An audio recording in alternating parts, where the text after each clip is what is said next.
any of you say, I don't care about anybody before the game on Friday. I don't care how it looks. I just want the Eagles to get a win. Yeah, I understand. We just wanted the Eagles to get the win. It'd be 6-2 going into the bye week. But, John, I don't care what anybody says anymore. We needed to see that. We needed at some point in the season to see a beatdown of a lesser opponent. The first 4 weeks of the season, we knew were going to be difficult because of the opponents that you played. Then you lost to the Denver Broncos. Yes. Okay, you can excuse it. You could not excuse the last time they played the New York Giants where they beat the doors off of you. Then you had the nice bounce-back win against the Vikings. But we had not seen that beat-down victory yet from the Philadelphia Eagles, and we got it yesterday, 38-20. Giants scored a garbage-time touchdown, so really 38-13. And now we are sitting here on this Victory Monday in much better spirits than we have in some previous Mondays. Good morning, John Kincade. It was a great energy in the stadium, and good morning to you. It was a great day, beautiful day. The Eagles showed up. The Eagles put a beat down on them. The Eagles did it without A.J. Brown. They did it without Cam Jurgens, which honestly was a bigger missing piece of the puzzle to me. And look, they're feeling good. They're 6-2. It's a bye week. They don't have to play for 14 days. And that's huge because you mentioned A.J. Brown. You mentioned Cam Jurgens. At one point yesterday, Saquon Barkley, limping off the side of the field. He took himself out, yeah. There were a lot of players that got banged up or have been banged up. On Friday, we did the CVS receipt of the Eagles injury report where there were so many players. And then we got the news later on in the day Friday, to your point, A.J. Brown out, and you're wondering, all right, well, what's this passing attack going to look like? Because last week it was better, a lot of it on broken down plays. It looked spectacular yesterday against the Giants, and I want to say that right away because I know there was a lot of issues here. We had a war between us and the afternoon show. Shout out to Kevin Patullo. He had a hell of a day calling plays yesterday for the Philadelphia Eagles. Well, it's amazing, too, and but what has to be pointed out in that same discussion is it took Cam Jurgens' injury for them to realize, this is maybe a good way to run your offense because it's much harder to defend a team under center than it is a team in shotgun. It's basic. And that Eagles offense yesterday looked fantastic. Absolutely sleek. And the Giants aren't a great defense. No, they're not. But that's what a great team is supposed to do. The Eagles are supposed to do that to a Giants team. Especially after they beat you up the last time you played them. Jalen Hurts, 15 of 20, 179 yards, and 4 touchdowns. But, of course, the biggest story offensively, and we have to talk about the defense, and we will because they were good yesterday as well. My God, was it good to see Saquon Barkley look like Saquon Barkley again. 14 carries, 150 yards. Yes, just 14 carries for 150 yards. That's 10.7 yards per carry. And, of course, that's because of a couple of big runs, including the touchdown on the second play of the game. But, Johnny, 5 yards per carry on a normal run. Like, he was not getting stuff behind the line of scrimmage. Shout out to the offensive line, whatever Jeff Stoutland figured out, whatever Kevin Patullo figured out for Saquon Barkley to have some running lanes. But even the times where there weren't the big gaping holes that led to the long touchdown runs, there was just 4 or 5 yards per carry on a normal run, which that sets up everything for your offense, right? When you're 1st and 10 and then you're 2nd and 5, instead of 2nd and 10, or at some points last week and the week before, 2nd and 12, the Eagles' offense can do so many different things. And not only did Barkley have the big day, Tank Bigsby, who the Eagles traded for and tried forcing into the return game because they needed to get him on the field because they made a trade for him. It was horrible. They had to bench him from kick returning. He goes out there. He's getting secondary carries. 9 carries for 104 yards. 2 running backs for the Philadelphia Eagles hitting the century mark yesterday. Well, Tank is there's one hole, and that's what he's going to hit. Yes. He's not. I love the fact that he doesn't dance around. Okay, I'm trying to think of the guy, the running back that was with us a couple years that had the neck issues. Jordan Howard. Stinger. He reminds me of Jordan Howard. Yep. Jordan Howard was a hit the hole back. But there's the hole, hit the hole, run through it. And that's good. And look, it's nice to find a way to be able to contribute. He's averaging over 10 yards a carry. Yeah, I mean, look. I mean, now he hasn't had a lot of touches. No, of course. But it's still fun. But we talked about this on the air last week. And look, now, of course, the conversation kind of goes sideways because Saquon Barkley had the great day. But last week we talked about it on the air, maybe giving some of these other running backs some looks because opposing defenses, when Saquon's not on the field, they're not stacking the box, right? Absolutely. They're not worried about A.J. Dillon. They're not worried about Tank Bigsby. They're not worried about Will Shipley. And that may open up some things for some of the backups. Like the 2nd and 26 carry? Yeah. I mean, they're like, all right. Where nobody's expecting the handoff to Tank Bigsby. And they're like, okay, let's not load the box. And then he has the big run. So great day for the Eagles offensively, and, of course, great day for the Eagles defensively as well. As I mentioned, 20 points for the Giants, but a garbage time touchdown when all the backups were out there for the Eagles. Marcus Epps, he's playing, although he had a big hit on somebody. But the Eagles defense, 5 sacks yesterday, which that is a major storyline for me. As you guys know, that's been my biggest worry for this Eagles defense, even more so than cornerback 2.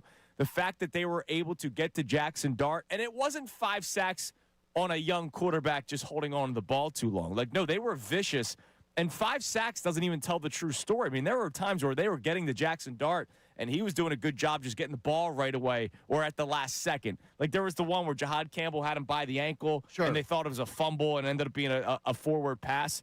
But that was almost a sack. Like the Eagles got to Jackson Dart pretty much all game on Sunday. We all agree that Jackson Dart's going to be a problem? Yes. He's good.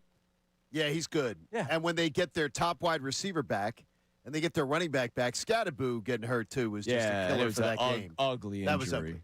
So look, that's a complete win. More importantly, you just put the 6th win on the board, and you get yourself there at 6-2, and you're just really sitting pretty.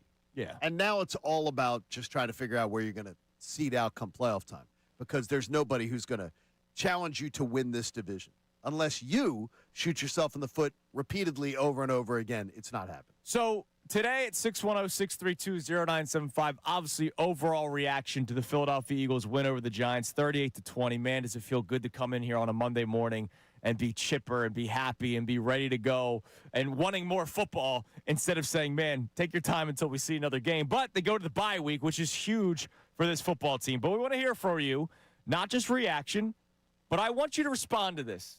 I don't care what any of you said on Friday that just needed to see a win. We talked about it, right? That's me. On Friday, we talked about, did you just need to see a win or did you need to see something specific? I saw my mentions were flooded on Twitter and Instagram, John. Oh, man, I just need to see a win. These radio hosts always need to see more, but they always make it more complicated. Don't you feel better today that they finally did something that we had not seen all season long? A full, complete effort, 4 quarters of offense, 4 quarters of defense. This is the first time. It's a stress-free Monday. Special teams. It's a stress-free Monday for pretty much the first time all season. So stop lying to yourself. Admit it. Did you need to see a game like last night, yesterday afternoon? I did, and we got it. 610-632-0975. Look, it feels better. It feels better. It absolutely feels better. But the idea is, somebody saying that on Friday, though, I think is very, very valid. It definitely feels better. But the Giants aren't going to be the kind of team that stands in your way to win a Super Bowl. Of course not.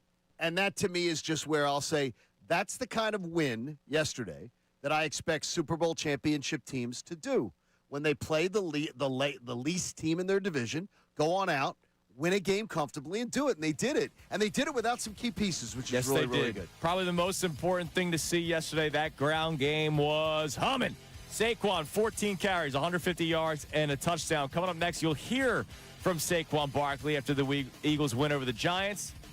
And the league now has to be on alert. We'll tell you why next. It's Kincade and Salciunas, 97.5 The Fanatic.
Here on Kincade Salciunas, 97.5 The Fanatic, and it is a victory Monday morning, a victory football Monday morning, presented to us by our friends at the local Bryant Home Comfort Team. Visit nopaybryant.com to keep your HVAC in the starting lineup. Great to see Saquon Barkley have himself a day. He's been patient all season long. You could tell that he started to get frustrated at times on the field, but 14 carries, 150 yards, and it didn't take long.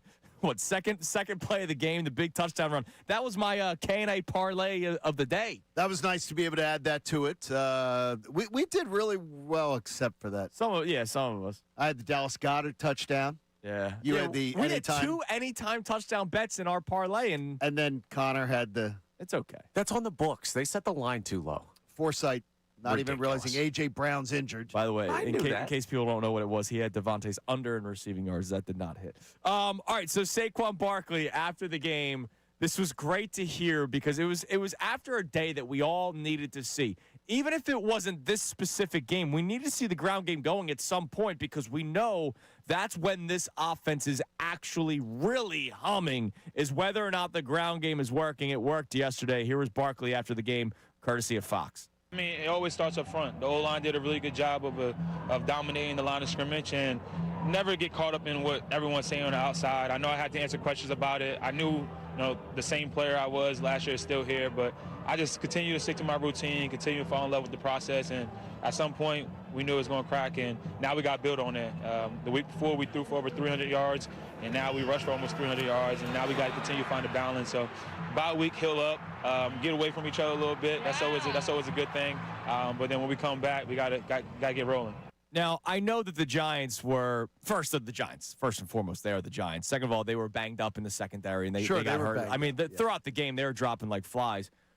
But again, remember, last week, I was wondering, would a game like what they did against the Minnesota Vikings, where the passing attack came to life, would that have helped Saquon Barkley? Now, do I believe that is the exact correlation? No, I don't, but I think maybe it helps him out a little bit. And right away, you saw it. Saquon Barkley run the ball well. Part of it could be the Giants' rushing defense isn't good, right? They're one of the worst rushing defenses in the NFL. Or they watched the Denver game, and good job, Kevin Patullo and the offensive staff for watching the Denver game, and they realized, hey, you know what you do? You got to get Saquon Barkley outside. Yeah, let's get him outside the tackles and see what he can do.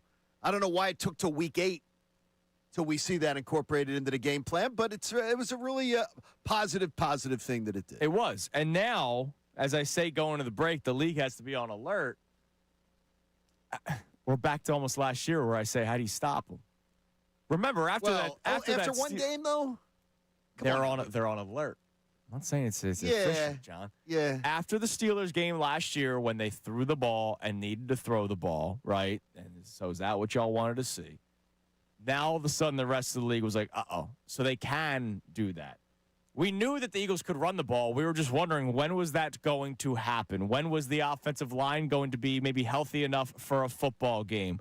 When was Kevin Patullo going to design, to your point, runs outside of the tackle, right? Because it's not just... watched the Denver game tape with the Giants and saw it. Like, running the football is not just calling a run play. No, like, there's got to be specific concepts and specific designs. And maybe specifically for this game against the Giants, you found the right ones. But if you are an opposing team, if you're the Green Bay Packers, who you're going to be facing coming out of the bye week, they now have to sit there when they're game planning for that Eagles-Packers game and say, all right, so the ground game came back to life, and that was after the week where the offensive passing attack was spectacular, where they threw for over 300 yards.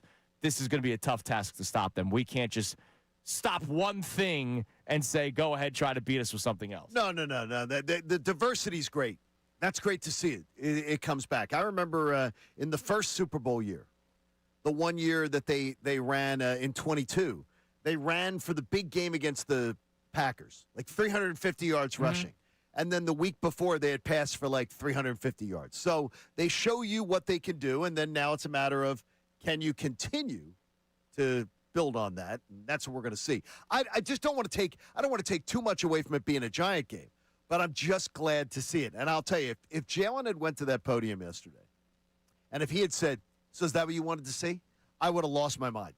Because, it would have been like, yes, that's what we wanted to see. That's the kind of stuff we're looking for. Yeah. We're looking for an offense that is diverse and is explosive and can be explosive in the running game too, which is good. So coming up next, I want to check our text line early today. It's 610-632-0975. Your overall reaction for the Philadelphia Eagles and their victory over the New York Giants. But on Friday, we talked about how you wanted to see them win the football game because we all were picking the Eagles to beat the Giants. I don't think we had a single person even text in on Friday that the Giants were going to beat the Eagles and sweep this season against the Philadelphia Eagles.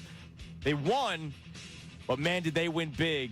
And I think you'd be lying to yourself if you're not saying, I needed to see that this morning. You can text in. You can call in 610-632-0975. We'll check our text line. Also, that Eagles offense was dominant yesterday, and they even did it without A.J. Brown. So we'll talk about the best day in Kevin Patullo's play-calling career. My God, good day for him yesterday. It was a great day. Kincade Salciunas, 97.5 The Fanatic. Now on 97.5 The Fanatic Sports Update.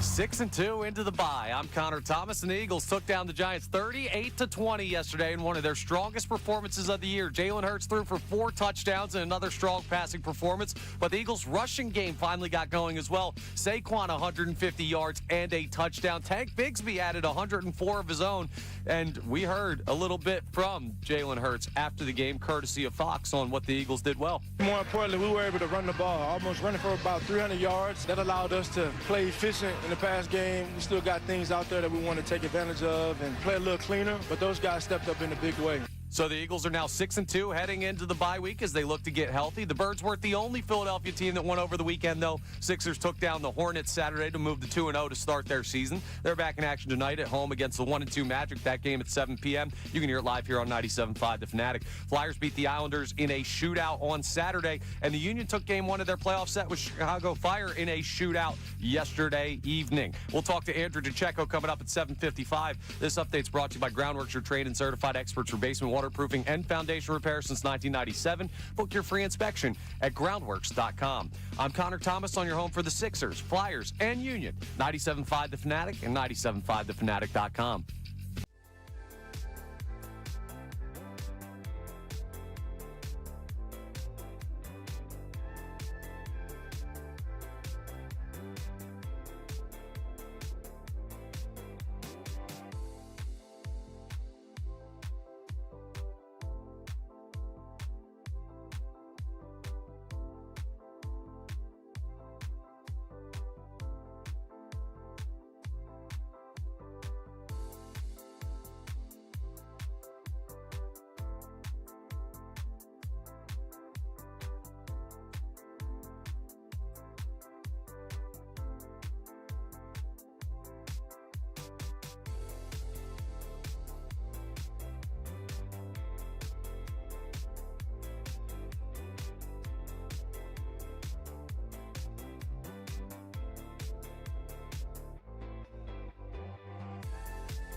the Chiefs. We're going to check our text line here momentarily, but on our YouTube chat, I don't even know the name. It's a bunch of numbers and letters. I always tell you not to take the cheese. Hey, Andrew, John, so it's okay to stop the mass hysteria and propaganda over Kevin Patullo now, here right? it is. Yeah, here we go. Not bad play calling and play design yesterday, huh? Cool. It's okay to say that I was wrong. LOL.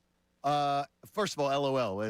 I didn't realize we had teenage girls listening. That's So- great. so It's Kevin- good. Wait a minute here. So Kevin Patullo is getting. Is it? So wait a minute. Does anything that was said about Kevin Patullo not stand? No. No. Yeah, I thought so. And yesterday, which exactly. is why through the first 20 minutes of the show, we've made sure to mention numerous Absolutely, times. over and over. He had the best day of his play calling career. Remember, his play calling career began this year. He's never called plays in 18 years in the NFL. I think we saw for a reason he's never called plays. Right. I think it's shown. We figured out why no team said, you know what, we want that guy calling plays for us. The league talks. The league talks. They know. And you know what? To his credit, he called a hell of a game yesterday, and I celebrate that. I'm excited about it. I'm excited to see how he builds off of that in the next game against the Green Bay Packers, right? Now, one thing we have said numerous times on this show, it does not mean the first 7 weeks of his career did not mean it was going to continue that way. He could get better. He could. The problem that we have talked about a lot on the show, and John needed 50 days of therapy before the season even started, I saw it coming. learning on the job when you are trying to defend your Super Bowl title. Now, look, maybe he learned a lot in 7 weeks, and now he's going to be spectacular the rest of the way. We'll Hopefully he find does. out next week 2 weeks from now against the Green Bay Packers. But he had a hell of a game yesterday calling plays, which is why we are applauding him today, but he has not deserved many applause the first 7 weeks of the season. If you were a terrible student and you got F, D, D, Right. F, C minus, and then all of a sudden you get an A, That's kind of the how I teacher- was able to survive college, Johnny. the teacher does not then say, well, I was wrong about you. No. You got your head out of your backside, you studied, you learned something, and you're better. That's what it is. It doesn't change anything that was said in the past. And more importantly, it took an injury to the center for this to happen. It took an injury. It took something happening for them to go, oh, wait a minute now. I wonder if we're easier to defend when we're in shotgun all the time. Look, things happen. Good for them. Good for them. It was spectacular. It was a beautiful Look, day. Kevin Patullo What a had great hell day. of a day. Like, It was- I no, it want was to beautiful. celebrate it today. And by the way, his red zone, which, by the way, we've talked about over and over again on the show. That touchdown pass to Dallas Goedert, that play design, the fake handoff, and everybody rolls to the right, and there's Goddard sneaking out, borderline devastated. Dallas Goedert has a hell of a catch, hell of a touchdown. I think borderline devastated every time I see him, I now think that. he's, Like, I having just think he's having the best year of his career, too. he is, which is good for him because he's trying to he get wants paid. a contract. But He's it was, trying to get paid. but the Kevin Patullo, and we did a feature. The numbers and letters, probably a fake account. Letters and numbers that probably was not missed the Kevin Patullo adulation segment last week. Yes. When we talked about how he's better than Andy Reid in the red zone. In his Eagles tenure, Andy Reid never came close to sniffing what Kevin Patullo has been as a red zone. So the object is now you need to bring it to the rest of the field. Bring it out to the rest of the field. Have your offense be good all over the field. And yesterday was a great step in that direction. By the way, you know what's funny? To give more credit to Kevin Patullo, What's that? he's the first guy that figured out Dallas Goedert in the red zone.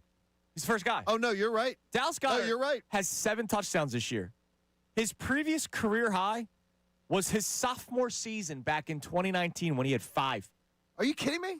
No.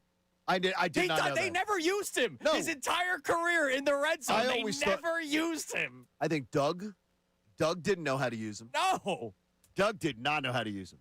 Even Steichen didn't get enough out of him. His touchdowns by year, 4, 5, 3, 4, 3, 3, 2. And then this year, 7. 7. He's the first guy to have been able to figure out Dallas Goedert And again, in the red zone. all the praise in the world for that because getting Dallas Goedert, getting him out there and being a big weapon, that's a beautiful It thing. helps Saquon. It Positive. helps AJ. It does. It helps everybody everything. else. Yes. All right, Jalen Hurts after the game. Here he is talking about Kevin Patullo. I think he's gained confidence and gained assurance in what he sees and what he believes as time is going on. And so, again, I look at how are we helping him? How are we playing penalty free? Are we mastering mastering the things that take no talent? Are we getting in and out of the huddle? The little things that can help all of us and help the play caller find the rhythm in what he does. And so we're very critical of that. I'm very critical of that. That's always something that I'm talking about. We just want to continue to build. God, that is so, first of all, again, Jalen Hurts does a great job there of putting the blame on himself and the players. Yep. And when you're playing behind the sticks, calling plays is harder behind the sticks. Sure. So that screws over Patullo there. That hurts him. And mastering the things that require no skill. Like showing up on time at work. Things like that. Like there's things that in life they'll go, yeah, there's things you can control in life that can help you. And that's like one of them there. Kevin Patullo, when they're running a clean offense, but part of that is coaching. And that does go to it. You got to be able to be coached. Got to get the plays in quickly. Yesterday, I didn't see any of it.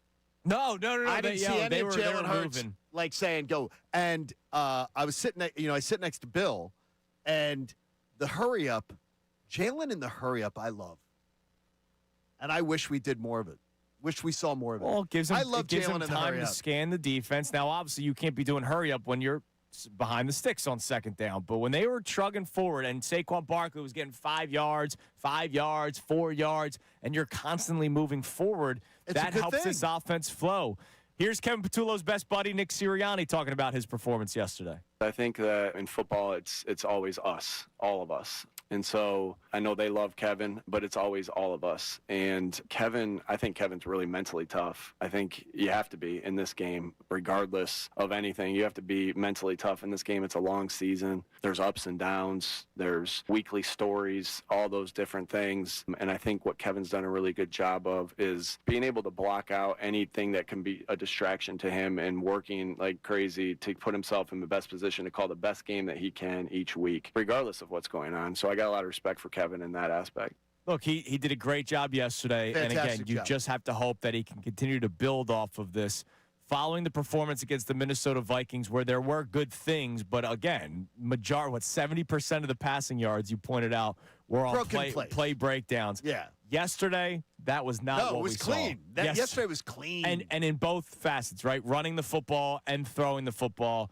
We saw a great day out of Kevin Patullo. Now, look, we also saw that great day without A.J. Brown, which makes it even more impressive. The connection that Jalen Hurts and Devontae Smith had yesterday, even though it was only 6 catches, it was like whenever he needed to throw the football, because Hurts only threw the ball 20 times because they ran the ball so well yesterday. But whenever Hurts did drop back, yeah, it was one of the because they were winning. I'm fine. Yesterday was one of those days where Devontae Smith was wide receiver 1. Now, he was because A.J. Brown was out, but that connection that Jalen Hurts had, 6 catches on 9 targets, 84 yards, a long of 26. That was a great day for Devontae Smith, and it reminds us of how good that guy can be because so much attention is on A.J. Brown, deservedly so. He's the number 1 wide receiver. There's a lot of storylines that follow him. But, man, when it's on between Hurts and Smith, it's hard to defend. Every time I see Devontae Smith take a hit. Dude, I said it to my dad yesterday while I was watching the game. I don't know how that guy gets up every time. He gets right up. And I know one of the things, and I remember back at Alabama, is they got taught. Nick Saban was teaching his team about learning how skiers and snowboarders and them fall. And Joel Embiid. Well, that's a whole nother issue altogether. We'll get into them.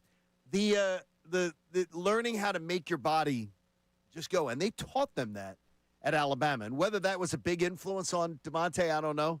But, boy, he's resilient, and he's fantastic. Yeah. I said to my dad, I know exactly which hit you're talking about. He was coming down the middle of the field. And it was in the middle of the field. He got lit up, and he just popped right up. And I'm like, dude, I don't know how this guy who is so slender, the Slim Reaper, just pops up. And he's bendy. Thank God. Yeah, well, I mean, learning how – it's funny is for those who ski – and those who snowboard, learning how to fall is truly important. and knowing how to make your body limp so you're not bracing yourself, which can hurt you even worse. Yep, absolutely. All right, coming up next, text line 610-632-0975. Also, the defense needs some love today, too. I know a lot of talk's going to be about Kevin Patullo and Saquon Barkley and what they were able to do without A.J. Brown yesterday, but the defense needs love. The stat sheet doesn't do enough justice for what that pass rush did yesterday. We'll talk more about that next. It's Kincade and Salciunas, 97.5, The Fanatic. The Fanatic's Andrew DiCecco.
.97.5, The Fanatic. We'll relive yesterday's great win for the Eagles over the Giants, the beatdown that was coming up in about 15 minutes with our Victory Monday montage that our man Connor Thomas put together. Great game yesterday for the Eagles. And again, our question, you needed to see that, right?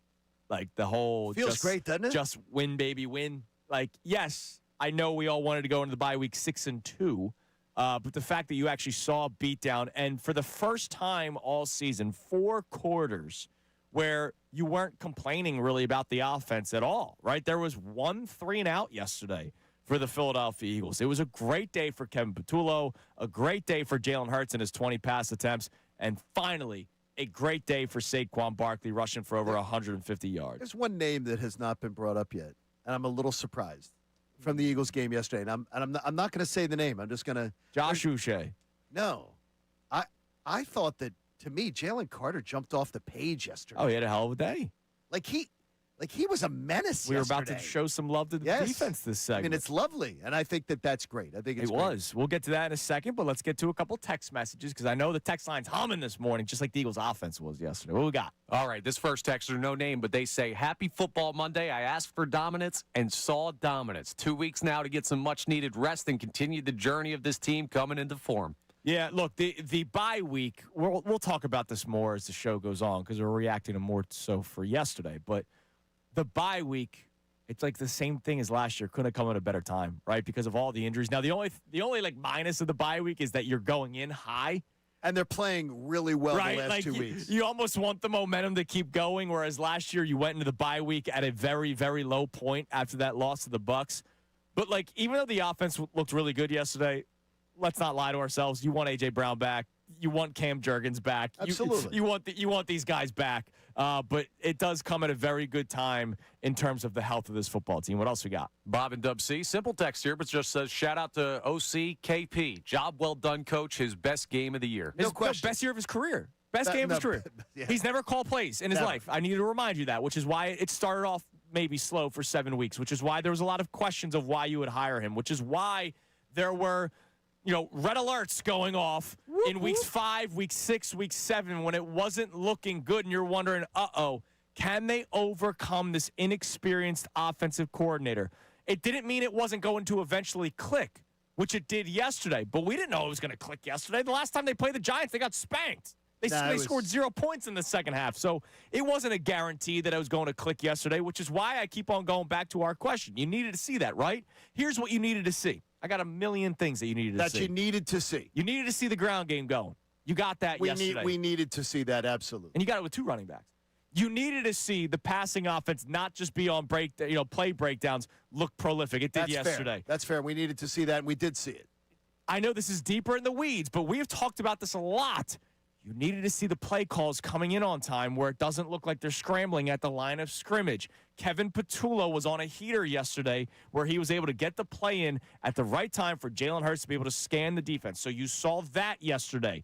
You needed to see the pass rush for the defense get to a quarterback. 5 sacks, but multiple quarterback pressures yesterday. Okay. You needed to see open field tackling. The Eagles did not necessarily struggle with that yesterday, which they've struggled with this year, which is uncharacteristic compared to what they did last year. So there were a lot of things that you needed to see. We just lucked out that we saw it all in one game happen. And again, to me, you can give credit for what we saw yesterday, which was spectacular. And we continue to give credit for the creativity in the red zone, which is just amazing. He's had a beautiful year in the red zone. Yeah. But it is weird that it took that long for this offense to look like that. I don't think it's weird. I mean, we knew what the guy was when he got hired. We knew it was going to take some time for him to figure this out as a first-time play caller. It wasn't ideal in the moment. The number one offense in the league was the Dallas Cowboys going into yesterday.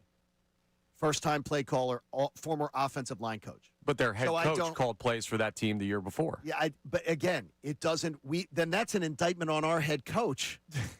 That's an indictment on the head coach then. That the head coach isn't prepared to be able to hire an inexperienced offensive coordinator and then not be able to step in when the offensive coordinator is struggling and underwater. When it takes ESPN analysts to say, yeah, let's look here and see, what do we need to do? What does this team need to be doing? Yeah. That's an indictment. That's not a positive. Last year, it took the bye week and the offensive line going to the head coach to tell them what to do. I don't really care how they get it done at this point. I know. I Just got that you. it does I get done. I got you. So here's the deal. Last year, you were at least saying, well, at least it's still Kellen Moore. Like this year, Right. when it wasn't looking good, like let's face it, guys. Like I know they're 6-2. God bless. I love it.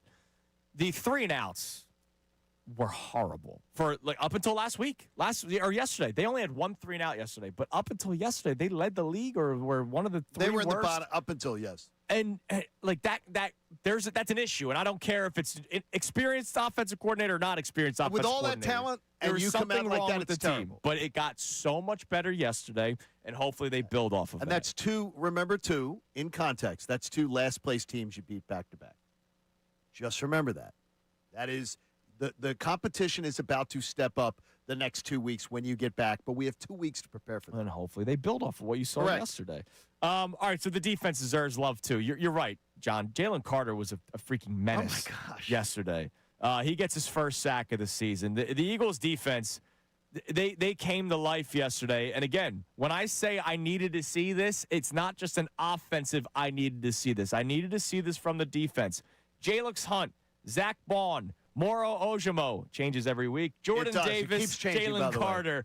Those 5 players all recorded a sack yesterday. I saw Jahad Campbell pressure Jackson Dart. I saw Josh Uche pressure Jackson Dart yesterday. I saw multiple players on that defensive line not get a sack, but, of course, make some sort of nice play against Jackson Dart. I saw Nakobe Dean getting tackles for a loss yesterday. Maybe that's part of the elixir of the Eagles' defense is the return of Nakobe Or getting Dean. tackled on the Giants' first touchdown. Yeah, He gets tackled, Nakobe Dean. could be. Gets taken to the ground. So the defense yesterday did things that we have not really seen much of this year. Like, we didn't really see, Keely Ringo getting torched. Now, again, to your point, it's the Giants, and with Malik Neighbors being hurt, there's not many true threats for the New York Giants. Like, Wan'Dale Robinson's been their best receiver, and nobody's totally fearing Wan'Dale Robinson, prepping for a week. No. But the Eagles' defense, every level, from the front to the safety position, they all played well yesterday. It was a great day for the Eagles' defense altogether. It was a great day, and the pressure up the middle all day long was just something that I was loving. Yeah. That was fantastic because we really haven't seen enough of that. But it does help. It helps everything. And if you see, the backside of your defense gets really bailed out when they're creating that pressure up front. It really helps those corners out there and the safeties too. Who again, I'm expecting a little more out of Reed Blankenship, but it's okay. It's okay. Yeah. We're getting there. And say what you want about the Giants. Jackson Dart is not an easy guy to get on the ground. He's really. I'm telling you, he's a problem. So, He's a problem. Like, not a quality team overall, but getting those 5 sacks on that quarterback is a really encouraging sign going forward. Yeah, absolutely. All right, give us another text message at 610-632-0975. All right, so we have a check-in here, and this texter says, slow down. They took 14 points from the Giants, who were down 8 starters when the game got out of hand. Yeah, but look, it's not just necessarily about points. It's about also how it looked. Like, they looked like an offense that actually had some creativity to it. You mentioned the running outside of the tackles. They did a jet sweep touch pass. How about that? Like, they did stuff yesterday where you're like, all right, we're starting to look like It an just NFL offense here where it's not the same 4 plays. And again, under center. Yeah. It is easier. It opened things up for By him. the way, it is easier, too, and Tom Brady pointed out yesterday, I understand, on the broadcast. It's easier to design plays. It's more simplistic, designing an offense out of the shotgun. That's a more simplistic offense. Well, because it also makes the defense think, so they're not just running the ball every single time out of the shotgun or under center right and now. throwing because that's what happened. It's opened up the passing game by accident. Cam Jurgens, get well soon. We need you. But you know what? Get ready to hike the ball under center. All right, coming up next, we relive the Eagles' win over the Giants with a Victory Monday montage. More of your text messages as well. That comes your way next here on Kincade Salciunas 97.5 The Fanatic. Now on 97.5 The Fanatic Sports Update. A complete win for the Birds. I'm Connor Thomas, and the Eagles took down the Giants 38-20 in one of their strongest performances of the year so far. Jalen Hurts, 4 touchdowns through the air and another strong passing game for him, but the Eagles' rushing game finally got going as well. Saquon had 150 yards and a touchdown. Tank Bigsby added 104 yards of his own, and Saquon talked on the Fox broadcast after the game about the strong rushing performance. Never get caught up in what everyone's saying on the outside. I know I had to answer questions about it. I knew the same player I was last year is still here, but I just continue to fall in love with the process, and at some point, we knew it was going to crack, and now we got to build on that. And fans were looking for it to crack, and they found it on Sunday. The Eagles are now 6-2 heading into the bye week as they look to get healthy. But the Birds weren't the only Philadelphia team that won over the weekend. Sixers took down the Hornets Saturday to move to 2-0 to start their season. They're back in action tonight at home against the Magic. A 7 p.m. tip-off. You can hear that game live here on the Fanatic. Flyers beat the Islanders in a shootout on Saturday, and the Union took game 1 of their playoff set with the Chicago Fire also in a shootout yesterday evening. We'll talk to Andrew DeCecco coming up at 7:55 for his day after to check in. This update's brought to you by Mercedes-Benz. Looking for an exceptional driving experience? Experience the power, precision, and intelligence of an iconic Mercedes-Benz SUV at your local Mercedes-Benz dealer today. I'm Connor Thomas on your home for the Sixers, Flyers, and Union. 97.5 The Fanatic and 97.5thefanatic.com. Every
55 here on Kincade Salciunas, 97.5 The Fanatic.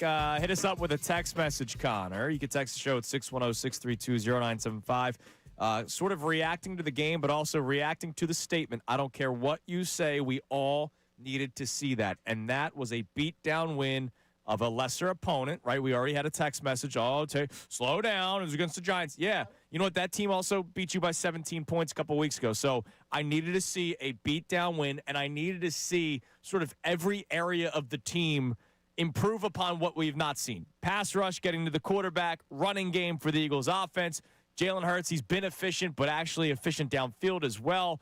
There was creativity with the offensive game plan, which is why we credit Kevin Patullo. For the first time this season, we are doing a lot of credit to Kevin Patullo, not for just the red zone, not for just a half, right, the first half or the second half or an opening drive. We're giving credit to Kevin Patullo for 4 quarters of a game plan for the first time this season. It was outstanding. So today's a day of celebration. I want to hear from the people as you're listening to 97.5 The Fanatic, WPEN, HD1 Burlington, Philadelphia, a Beasley Media Group station broadcasting live from the Comcast Business Studio, powering possibilities. What do we got before we get to our Victory Monday morning montage? Coach Mike checks in on the text line. Now, Coach Mike might have to be more of a call-in guy because he sends me War and Peace every week with his breakdowns. So I'll summarize here. But he says, outside zone, under center, play action, halfback screen, a draw, design throws over the middle of the field.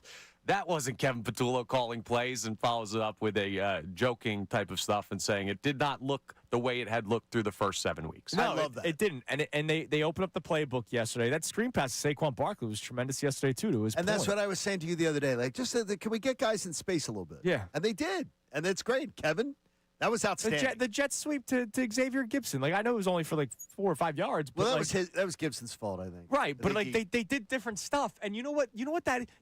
That's a pre-snap motion play where it's snapped to the quarterback, little touch pass to Gibson. That keeps defenses guessing because you know what you can do next game against the Packers? You can have Gibson in motion. Oh, here comes that touch pass. Just kidding. Fake. And then you do something to the other way. I really enjoyed the entire look of the Eagles offense yesterday. And to Kevin Patullo's credit, the look of that offense was, to me, exactly what I want to see. It's exactly what I want. So damn good. 4 touchdown passes for Jalen Hurts yesterday. Great day. Well, that's beautiful. And that's going to be overshadowed by Saquon Barkley for running for 150 yards and a touchdown, just 14 carries. Amazing.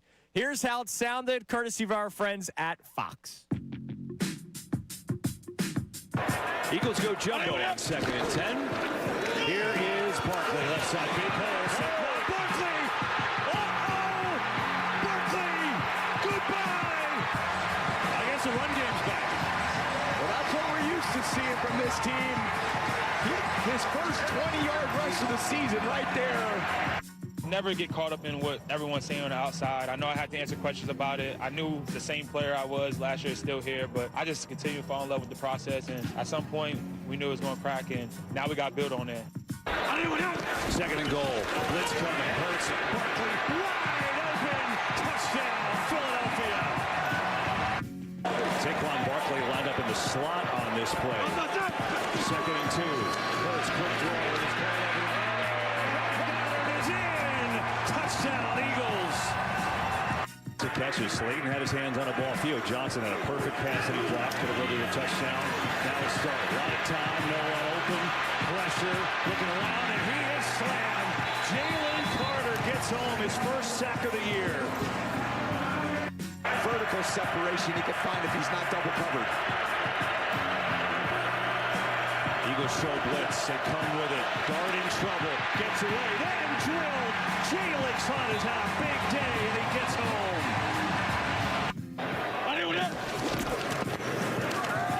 Here is Barkley sprinting through. Saquon Barkley shut down the bounce. It's 2nd and 31 if we're losing 21. I'm just going to run it this time to Bigsby, who still on his feet. Tank Bigsby's got a first down. How in the world? On 2nd and 31, do you give that up?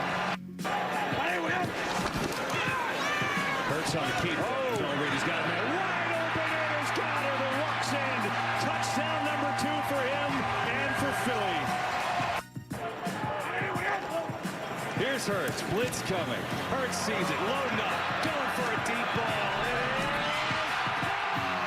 Jahan Dotson. Oh, touchdown Eagles. More importantly, we were able to run the ball, almost running for about 300 yards. That allowed us to play efficient in the pass game. We still got things out there that we want to take advantage of and play a little cleaner, but those guys stepped up in a big way. They're going to be 6-2 heading to the bye. Tanner McKee will take one more knee. Giants will let it run down. That'll do it. Eagles get a win here at home against the Giants. Jalen Hurts, a 4-touchdown day. Great job by Connor Thomas. Good job, that's Connor. Courtesy Thanks, of our boys. friends over at Fox on this Victory Monday morning, brought to us by our friends at the local Bryant Home Comfort Team. Visit nopaybryant.com to keep your HVAC in the starting lineup. All right, what are the people saying on the text line, Connor? You can text the show at 610-632-0975. After the first beatdown victory, the first full four-quarter effort by the Eagles, both on offense and defense. Just 1 3-and-out for the Eagles offense yesterday. 21 points in the first half, 17 points in the second half. Just 3 times this year we've seen them put up points in each quarter of a game this year. It was nice to see, finally. Nice to see a game like that. DJ Milk D checks in on the text line and says, good morning and let's go Birds. On Friday, I said I wanted the Birds to beat the brakes off the Giants because that's what we should do to teams like that. I also mentioned the bye week is a great opportunity to get healthy and pray we do. Also would love to get rid of Kevin Patullo, but let's see. He did much better yesterday. Just took 8 Well, weeks. you can't drop I would love to get rid of Kevin Patullo after yesterday's game. You can't. He just did. You can't. You can't. Look, when we had a guy earlier on our YouTube chat saying, well, you know, it's not hard to admit that you were wrong about Kevin Patullo. Like, all right, now I think that's unfair because the first 7 weeks were a mess. But it's also extremely unfair to say would love to get rid of Kevin Patullo after yesterday's win. One of our emailers, Eddie, says if your wife's a terrible cook for 6 weeks and then puts together one meal, do you go, I was wrong, you're a great cook? No. It's like, look, you can criticize and you can learn. And I told Eddie, I said, are you single? And he says, yes. I'm not surprised. Eddie is single. But I will say, if you do have that one meal and your immediate reaction to your wife is, finally, she's not going to be happy with you. No, that won't be good. Yeah, but you know what? I'm not married to Kevin Patullo, so finally. We are all for right? this year, baby. Finally. We are for this year. Yeah, we are. We are. What else we got on the text line? All right, Jeff from D.C. checks in. Hi, and Jeff. He's not just focused on the Birds. He said, man, did I need this weekend? Flyers win. Sixers win. Eagles blow out a team they should have blown out, and the Union win on PKs in the playoffs. It's great to be a Philly fan So, today. believe it or not, I was going to mention the Union at some point today. PK victory yesterday, so good for the Union. They both missed. That was a little surprising Yeah, sure. But, you know. that it had to come to that. They blew a 2-goal lead in the 84th minute. They But both missed the first. They both made the second. They both made the third. Then the Union made the fourth and fifth. And the Union took care of business over the Fire yesterday in playoff action, yo. Yeah, that's not I'm how all it be that unioned close. up.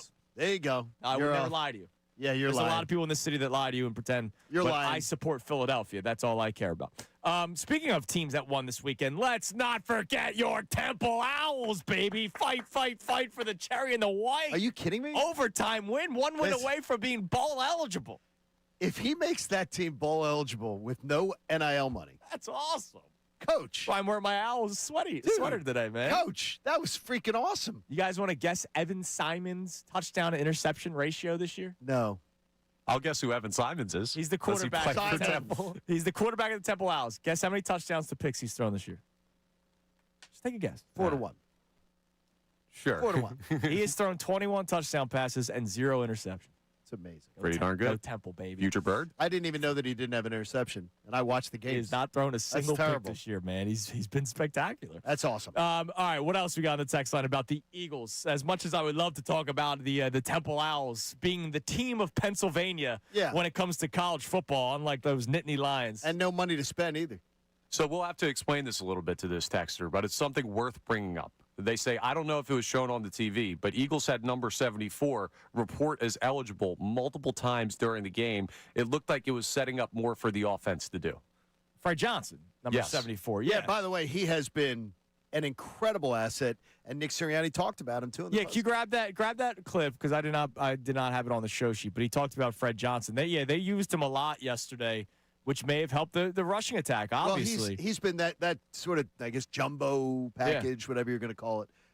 It's great. Yeah, it was a shame. It was a shame that they didn't bring him back, but then they brought him back via trade because they realized, we need this guy. Here was Nick Sirianni post game yesterday talking about Big Fred. Every time Fred's in at tackle, when he's had to spell Lane or Jordan, he's just done a really nice job. I'm really happy to have him back because we really trust Fred. And so I think that talk was just about, hey, how do we get him on the field? It's like how you would want to get a receiver on the field or a tight end on the field or a running back on the field like Tank. Same thing with Fred. Like, he's done such a good job. He's been so productive when he's been in. We're just trying to find a way to get him on the field, and he's been really productive in that aspect as well. I know this is I'm happy to take responsibility for all of that.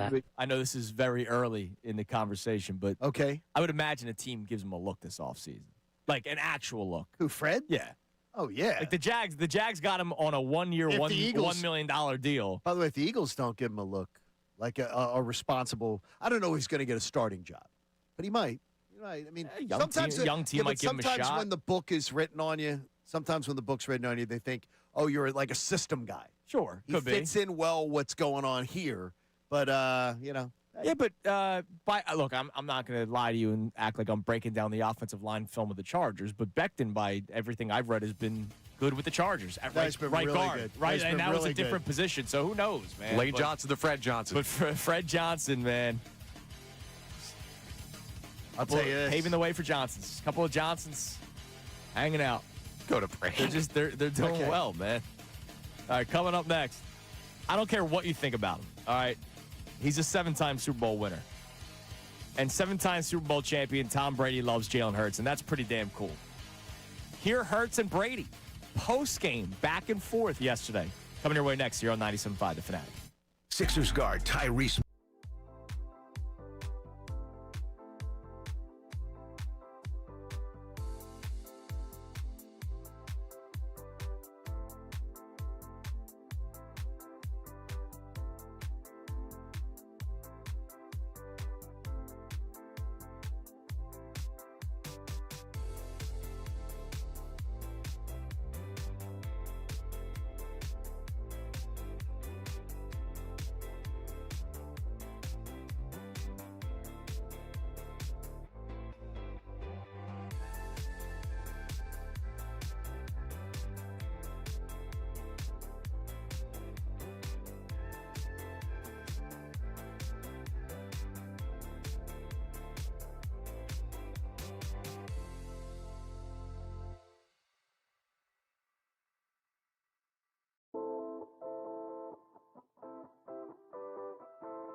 12 here on this Victory Monday morning. Kincade Salciunas, 97.5 The Fanatic. You know, yesterday I was watching the game with my pop. Dad and I went to the Phillies Sports Trips tailgate, which... How was that? As if I don't know the answer. I will tell you now, if you didn't take my word for it before I did the home tailgate, take my word for it now, John. This was one of the better parties that I've been to for any sort of sporting event. We were in the H lot, which is where the Xfinity Mobile Arena parking lot is. So we're like steps away from the link. Like it's right there. It's real close. What Vince and his team does between the entertainment with the music, they gave away a trip to Lambeau yesterday. Obviously, you know, Hollis is there, and the food was spectacular. I had the filet mignon sandwich with sausage with peppers and onions on top. Bro, it was unbelievable. I'm more interested in what your dad thought. Because your dad had never been. Your dad's probably like a lot of our listeners who maybe have never gone to a Philly Sports Trips tailgate.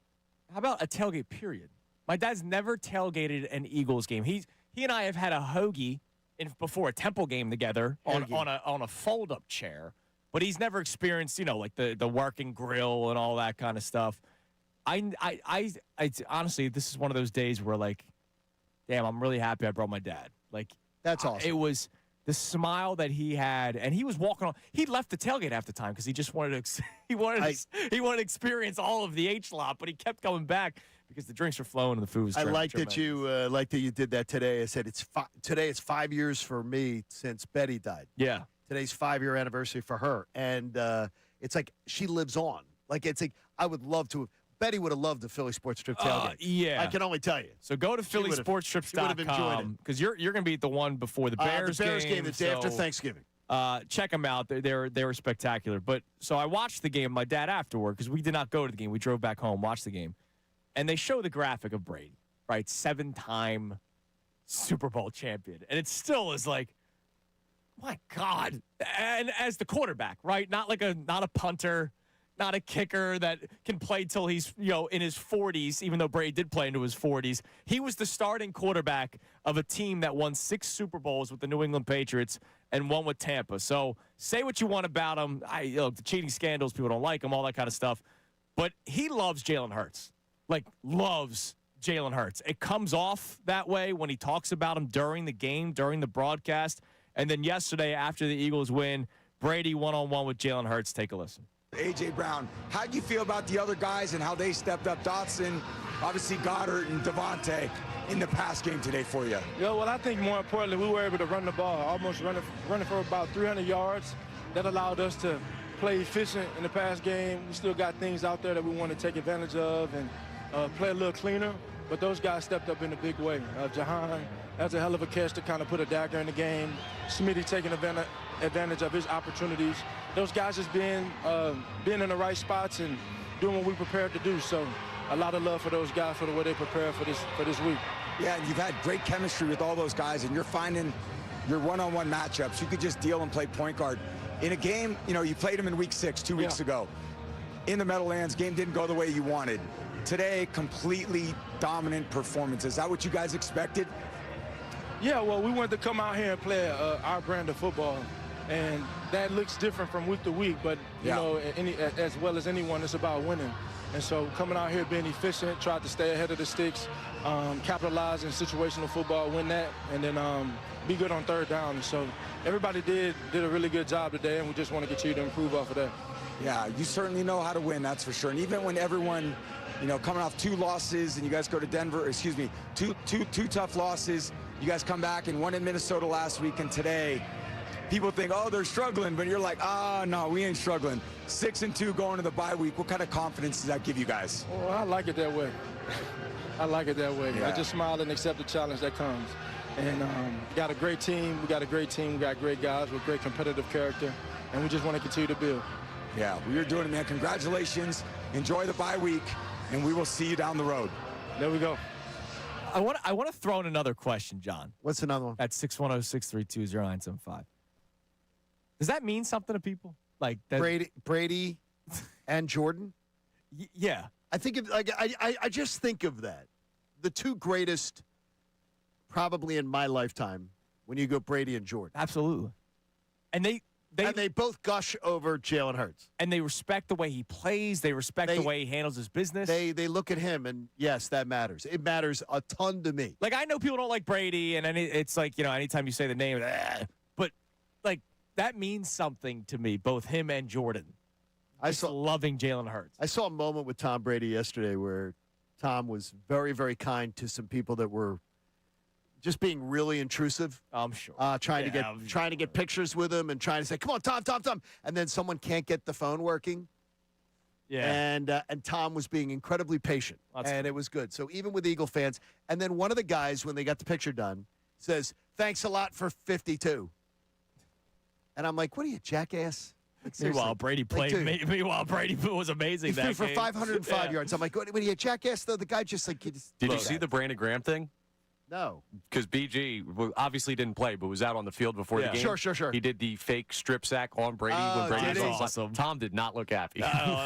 Because I think he's done it before. So maybe Brady's like, all right, dude, I get it. All right, we got the joke. All right, what do we got on the text line? I want to throw that into the conversation as well. Our main topic, other than just overall reaction to the Eagles win over the Giants, it's, hey, so we needed to see that, right? Like, we're glad we saw that, it's nice a beat down, and you saw all areas of the field, all areas of the game work out well for the Eagles yesterday. But also, when you hear Brady gush over Hurts, and you know the connection with Michael Jordan, does that mean something to you? Because it does to us. What do we got on the text line? This texter says it may have just been the Giants, but what's even better than this win is all the players we have coming back after the bye week. Not only was it a breakout game, but it feels like they're going to get even better. Okay, who are all the people coming back after the bye week, by the way?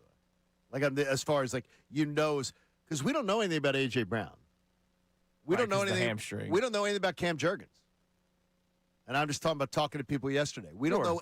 We don't know a thing about Cam Jurgens being back for. All right. Well, then you hope that these guys are. We don't know anything about A.J. either because they kept that totally under wraps. But they're not going to get less healthy. You between also now know and that Landon Dickerson probably needs the bye Landon week. does. Right? Like, there are a lot of guys that probably need this bye week. Oh, they do. So, I'm sure that's where the texter's coming from. All right, you can continue to text in 610-632-0975. Coming up next, last year it was the bye week that saved the season. John's mentioned this a couple of times. Did an injury help the offense figure things out this year? It's Kincade and Salciunas, 97.5 The Fanatic.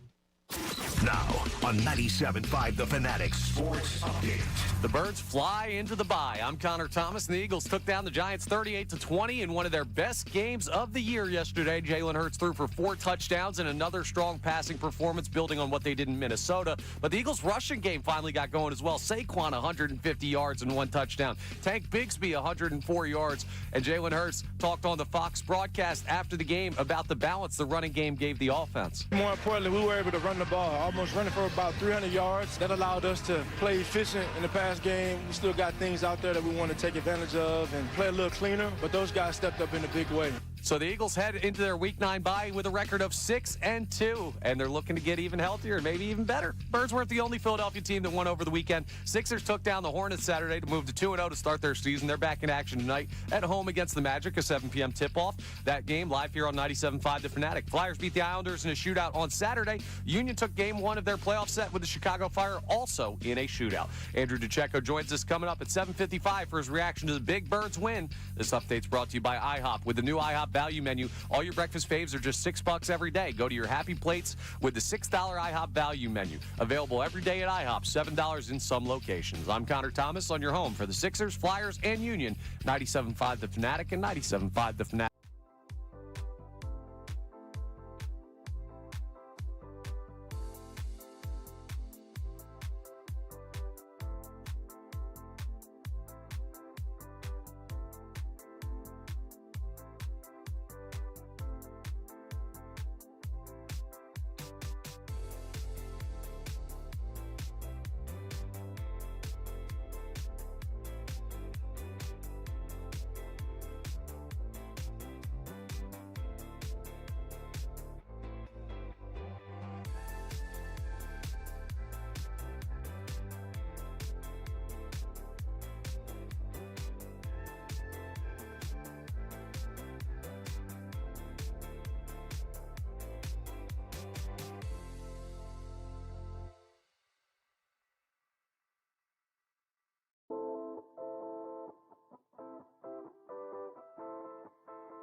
tweet from Devin Jackson, who is a sports editor and an NFL draft writer for the Inquirer, Philadelphia Inquirer.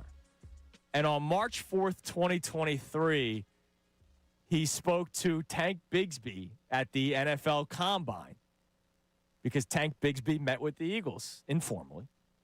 And he said that he would love to run behind the Eagles' offensive line if they were to have selected him. Well, yesterday he ran behind the Eagles' offensive line, and he had a hell of a day behind Saquon Barkley. Barkley, 14 carries, 150 yards, and a touchdown. Tank Bigsby, 9 carries, 104 yards. He averaged 11.6 yards per carry. Devin Jackson put out a fun little story as to why the name Tank. Yeah, what is that about? So when he chatted with Tank Bigsby a few years ago, he said, when I was a little kid, I was running the ball. It was a rec league, and my helmet came off, and I kept running and scored a touchdown. My mom came up to me and said, "You're running like a tank," and that's when Tank Bigsby started. That's awesome. Mama Bigsby. That's awesome. awesome. When they came up with it. So, Johnny, before we continue and get to our text messages, and before we get your 3 NFL observations in a few minutes here. In a few minutes. You believe an injury, not saved the season, but an injury may have opened the eyes to other possibilities in the world of offense. Well, I think when we go back last year, everybody talks about the fact that at the bye week, the offensive lineman went in to Nick Sirianni's office and said, "This is what we're built to do. Let's run the football. Let's do this." And it turned the season around, and that tends to be the Super Bowl season story. Sure. That happened. I think Cam Jurgens' injury, and by the way, Cam, get well soon. Yeah, and we want you back. But the idea that the Eagles were forced to go under center because they weren't confident with Brett Toth being able to snap the ball in shotgun made it's 100% clear that has unleashed a beast of an offense. The team's more dynamic. It's certainly finding ways to open up the passing game. And Jalen Hurts looks so smooth. He does. And under control, and the aerial attack is dangerous again, even without A.J. Brown. So, to me, an injury gave the offense, and more importantly, I believe, the offensive coordinator, a lesson it needed to learn, is get out of shotgun. You don't need to always be in shotgun. It just is the creativity has been opened up, the deception on opposing defenses. There's play action passes nowadays. I mean, it seems so obvious to us. And look, Kevin Patullo again, and let me repeat, he's forgotten more about football than I remember. Correct. But it's obvious that an injury changed everything, the trajectory of this offense the last 2 weeks. And I don't know when Cam's coming back, by the way. And a couple people ask, well, what do you know? I'm like, all I will tell you is I don't know that he's coming back for the Green Bay game. Don't know that that's happening. Hope he is. Don't just assume it. We hope he is. But Brett Toth, by the way, there's another name. He did a good job. He did a good game yesterday. He did a really good job yesterday. There's a lot of guys that have been under fire a lot this season. Who did a good job. They played really well yesterday. And spare me it was against the Giants. I get it that it was against the Giants, but if they lost again to the Giants, we'd be freaking out. They beat the doors off of them, and it's how it looked, too. It wasn't they just overpowered them and they were just more talented. There were things that we saw out of this offense that we have not seen all season. All right, before we get your 3 observations, David wants to talk about the Brady question that we had. Does it mean something to you when you know that Jordan loves Jalen Hurts so much? Tom Brady in that post-game interview gushing with Jalen Hurts. Let's go to David in Jersey. What's up, David? Hey, guys. Happy Monday. Go Birds. Hey. Victory Monday, yes. I really think it's passing the torch of these phenomenal athletes that everyone knew growing up. I'm not a big basketball follower, but I knew who Michael Jordan was. So kids today, they grew up knowing who Tom Brady is because of all his Super Bowls and this and this and this. And then it's kind of switched to Patrick Mahomes. Now it's moving to Jalen Hurts. And I think they also really consider him a phenomenal athlete on and off the field because, one, he composes himself and treats it with dignity and class instead of, like, going out partying, getting in trouble, doing all these crazy things that a few other athletes in the past have done. And I really think that's why they respect him as a person and how much of an athlete he is. So I think it's passing the torch, and that's why they're, like, we can hang Well, out. and, with and him does on a that does that personal mean level and- something to you? Yes, because a lot of people have doubts on him, and we saw how this city really turned on Carson Wentz over the downfall, and I personally think Wentz was a great athlete, but his mind and how he composed himself supposedly in the locker room, and everyone started not to like him. And Jalen just continues to business is business, and winning is his thing, and getting better, constantly critiquing himself. He's probably the harshest critic on his own mind, and he's a role model for everyone to really think about. All right, when I am winning, do I gloat or do I sit back, smile, and keep my composure? So I think it's a great thing. Yeah. That's really well said. Thanks for the call, Dave. And it's a shame that Dave can't have that conversation with that we don't. There's some other stars in this city, in Jalen's locker room, who could use that lesson. Maybe the Phillies clubhouse that could use that lesson. You know, what I mean, that's a lesson that can be learned. It's just be about the team, be self-effacing, accept when you fail. You know, something that could be used. Jalen is absolutely a leadership model. He's been spectacular. All right, hit us with some football music. It's time now for John Kincade to give us his 3 observations from the rest of the NFL from this weekend slate. Johnny, what do we got? And that's the rest of the NFL, which is good because we haven't even touched on any of it. Look, the division is in bad shape. The Commanders are going down tonight at the Chiefs. The Cowboys get smoked again by Denver. And the Eagles pretty much put the Giants to bed. And they did put the Giants to bed for the season. It's amazing what the NFC East looks like because what it looked like on paper. Not saying that it's been an easy ride or anything like that, but the NFC East is not what a lot of people probably thought it was going to be. When I look at the NFC South and I look at what the Tampa Bay Buccaneers are, I wish the Buccaneers would continue to take more losses because they're dangerous. I watched them, and again, a bad Saints team. Oh, yeah. But the Buccaneers are so complete, and they're still beaten up. And they're a complete football team. And, Connor, we pulled that bet yesterday, and I think it was good. But the Buccaneers and Saints tend to play really tight games. We both won that bet yesterday. So I watched a little bit more of that game than I needed to. But they just choked the life out of a bad team, too, and that's what the Bucs are supposed to do. And everybody who told me, yeah, the Packers. Yeah, Packers. Yeah, the Packers. Without a conference loss, sitting there, a chance to get a win against the Panthers at home this week at 6-1-1. I'll say it right now. If you want the 1 seed, the game on November 10th is a must-win. Oh, hell yeah. If you want the 1 seed, you're going to have to go to Lambeau and win that game. Do I think the Eagles can? Sure they can. But the Packers are yet another problem that the Eagles could have in the NFC. All right. That's it. Your 3 observations. By the way, are the talking heads that were like, oh, yeah, the Steelers should be good this year? Well, they're still there. Yeah. I mean, they're not. I don't bust on last night. 4-3. Don't fall for this. This is Andrew doing the Ravens thing. Oh, you just This wait. is what you it just is. wait till my observation 1 hour from now. How about, why don't you say the experts who told you that the Ravens are going to be really good? Well, I'm one of those I experts. mean, and look, I love the fact that Lamar, look, Lamar, we all picked the Ravens to win now. I mean, come on now. Yeah, Einstein. and I'm still picking them. Einstein I'm still picking them. I've stood on business. I've been saying for 2 weeks now that they're still winning that division. They You should guys be- laugh at me. They should be. They should absolutely be fined by the NFL. For Oh what they my pulled God, this that was weekend. egregious, dude. On Friday, in case people don't know, so Lamar Jackson was a full participant in practice on Thursday and Friday. And then Saturday morning, it comes out that Lamar Jackson will not be playing yesterday's game. And that Snoop Tyler Huntley was going to be the starting quarterback. In the tweet that they put out Saturday morning, after the fact, Lamar Jackson's practice status from Friday was downgraded from full to limited. After, like the next day. Yeah, I don't know. retroactively. I don't know how you can do that. Like, it's as if we do a full show, and then afterward, I go, yeah, John wasn't a full participant in the show. John, his takes in the 8 o'clock hour, we'd like to have back. Well, Hey, Well, we're going to do the pick segment later. We want to don't do that.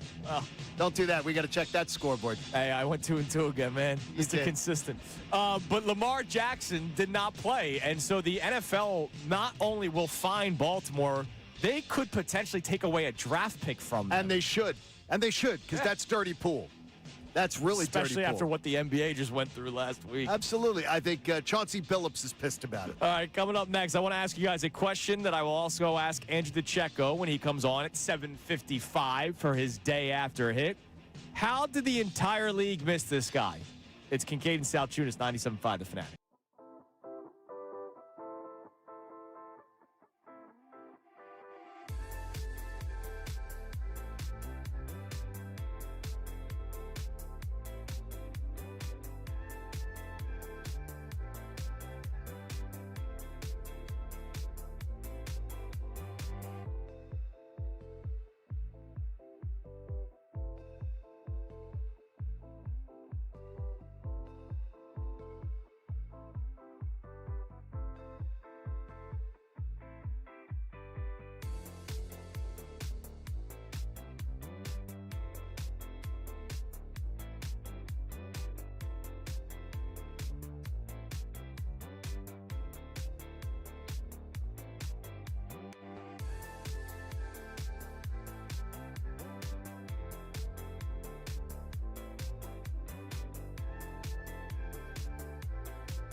Yesterday's tailgate, Mike Vito was there as well at the Phillies Sports Strips tailgate. Vito had such a good time. So I ran into Liam O'Neill.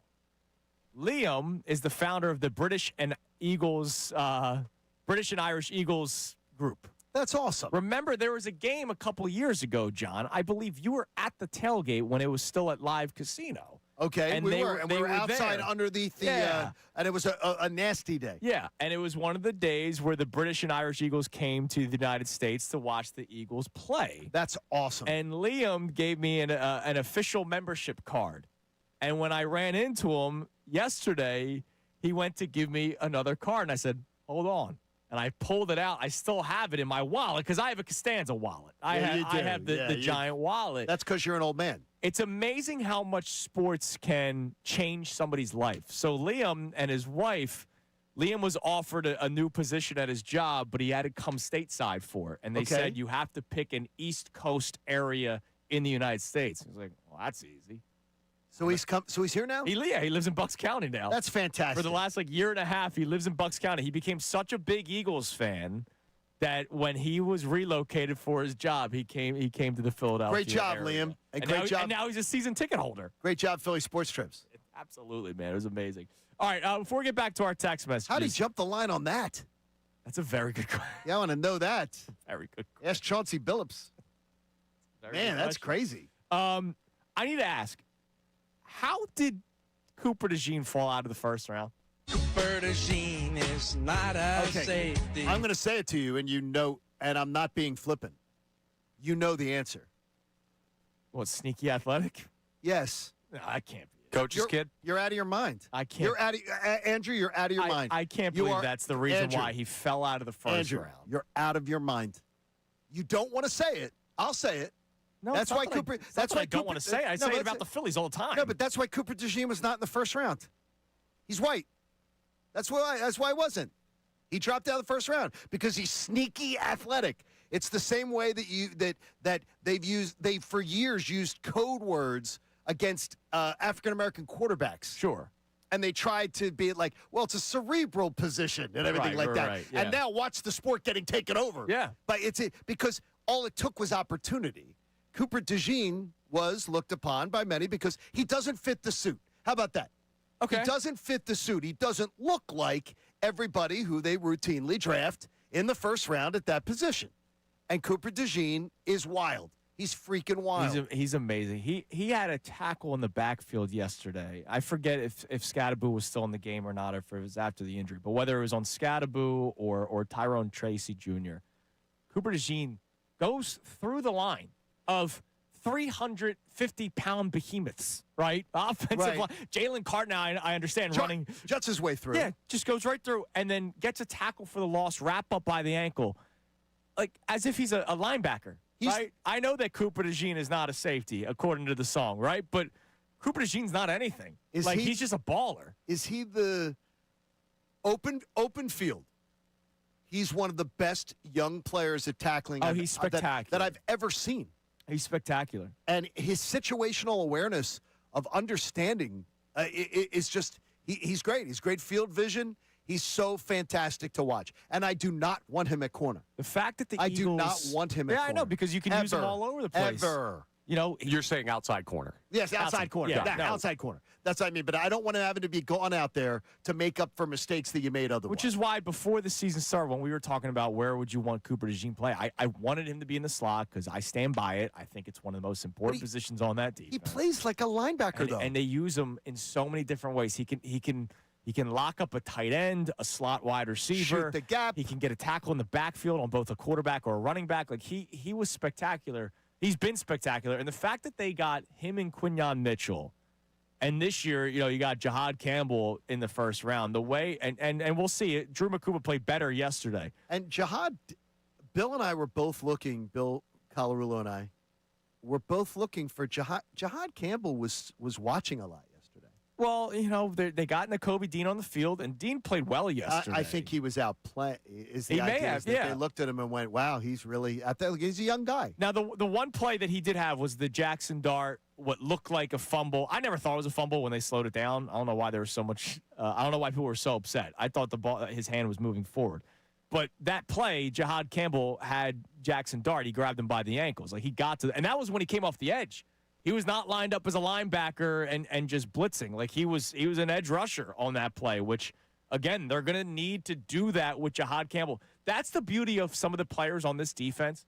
The optionality, to steal a word from Sam Hinkie, that they have. Like, I know you don't want Cooper DeJean on the outside. Neither do I, but they can. Right? Like, he can play on the outside. We know he can play in the slot. You don't want him there either. No, right? no. I love, you know me. I got pushback for it before the season started. Cooper DeJean in the slot is very, very important. Drew Makuba is a guy that can play free safety, but they can pull him up to the line of scrimmage. We've seen Drew Makuba get stops. What he did in the red zone against the Vikings last week, those 2 big hits. I know Jordan Mason snuck in the second time, but he laid 2 big hits right on the goal line against Jordan Mason. You can do things with Drew Makuba. You can do things with Cooper DeJean. You could do things with Zach Bond, right? He's not just the middle linebacker. They sometimes line him up on the edge as well. You can do things with Jahad Campbell, clearly. I mean, this defense has so many moving parts and guys that can play all over the field. It's what makes them so dangerous. Connor, you know what he just did, though? What's that? He just made the case for why it's been so egregious that the offense has been so pedestrian to start the year. You just did it. Because they've had a bunch of injuries too. Yeah. On the defensive side. But you have a guy who knows how to cook. A guy who knows how to make the recipe up, a veteran in that position that knows how to move people around. And that's something that when you hired a Kevin Patullo, you didn't have. And, it was apparent. Here's what I'll say, because we did this on the pregame show yesterday. I asked Ray Dunn this little trivia question.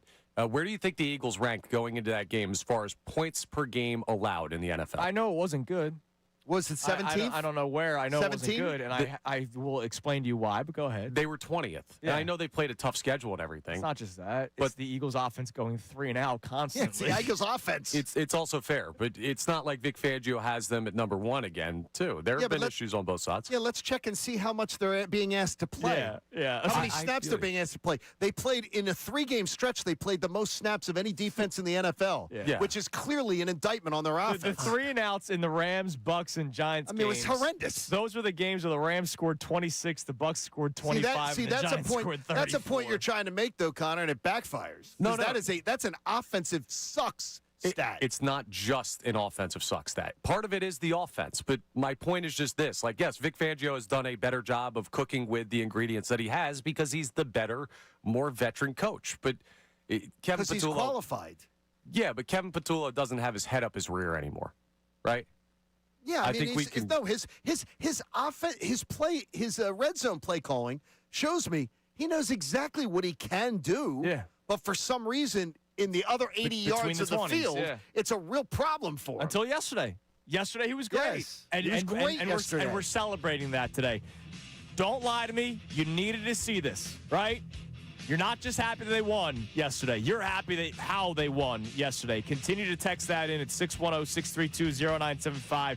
Coming up next, our man Andrew DeCecco, who was also in the press box with John Kincade yesterday. He's going to give us his breakdown after the Eagles' big win over the Giants and now 6-2 heading into the bye week. It is Kincade Salciunas on this Victory Monday here on 97.5 The Fanatic. Now on 97.5 The Fanatic Sports Update. Eagles get everything going. I'm Connor Thomas, and the Eagles took down the Giants 38-20 yesterday, and it was a complete game for probably the first time this year that the Eagles put together. Jalen Hurts threw for 4 touchdowns and another strong passing performance, but the Eagles' rushing game finally got going as well. Saquon went for 150 and a touchdown. Tank Bigsby added 104 yards of his own, and Saquon talked on the Fox broadcast after the game about how it feels to get the running game going. Never get caught up in what everyone's saying on the outside. I know I had to answer questions about it. I knew the same player I was last year is still here, but I just continue to fall in love with the process, and at some point, we knew it was going to crack, and now we got to build on that. So the Eagles are now 6-2 heading into the bye, so it'll give them a week to build on and also to get healthy. The Birds weren't the only Philadelphia team that won over the weekend, though. The Sixers beat the Hornets Saturday to move to 2-0 to start their season. Big-time late 3 from Quentin Grimes. They're back in action tonight at home against the Magic at 7 p.m. tip. You can hear that game live here on The Fanatic. Flyers beat the Islanders in a shootout Saturday, and the Union said, we'll take one of those. They took game 1 of their playoff set with the Chicago Fire, also in a shootout. We'll talk to Andrew DeCecco coming up next for his breakdown on the Birds. This update is brought to you by Tullamore Dew Irish Whiskey. Tullamore Dew, when it's game time, it's Tully time. I'm Connor Thomas on your home for the Sixers, Flyers, and Union. 97.5 The Fanatic and 97.5 The Fanatic.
It is 7:55 here on Kincade Salciunas, 97.5 The Fanatic. We'll speak momentarily to our man Andrew DeCecco from Inside the Birds and here on 97.5 The Fanatic.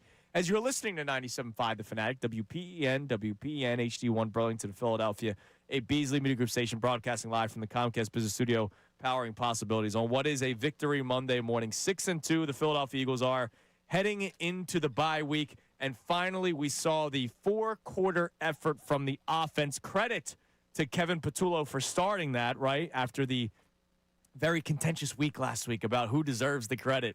Patullo had a hell of a day yesterday. Saquon Barkley, great to see him. 14 carries, 150 yards, and a touchdown. And Tank Bigsby, 9 carries for 104 yards. If you had that, you have the Tank Bigsby overs. You were really happy yesterday. Oh, yeah, I'm sure.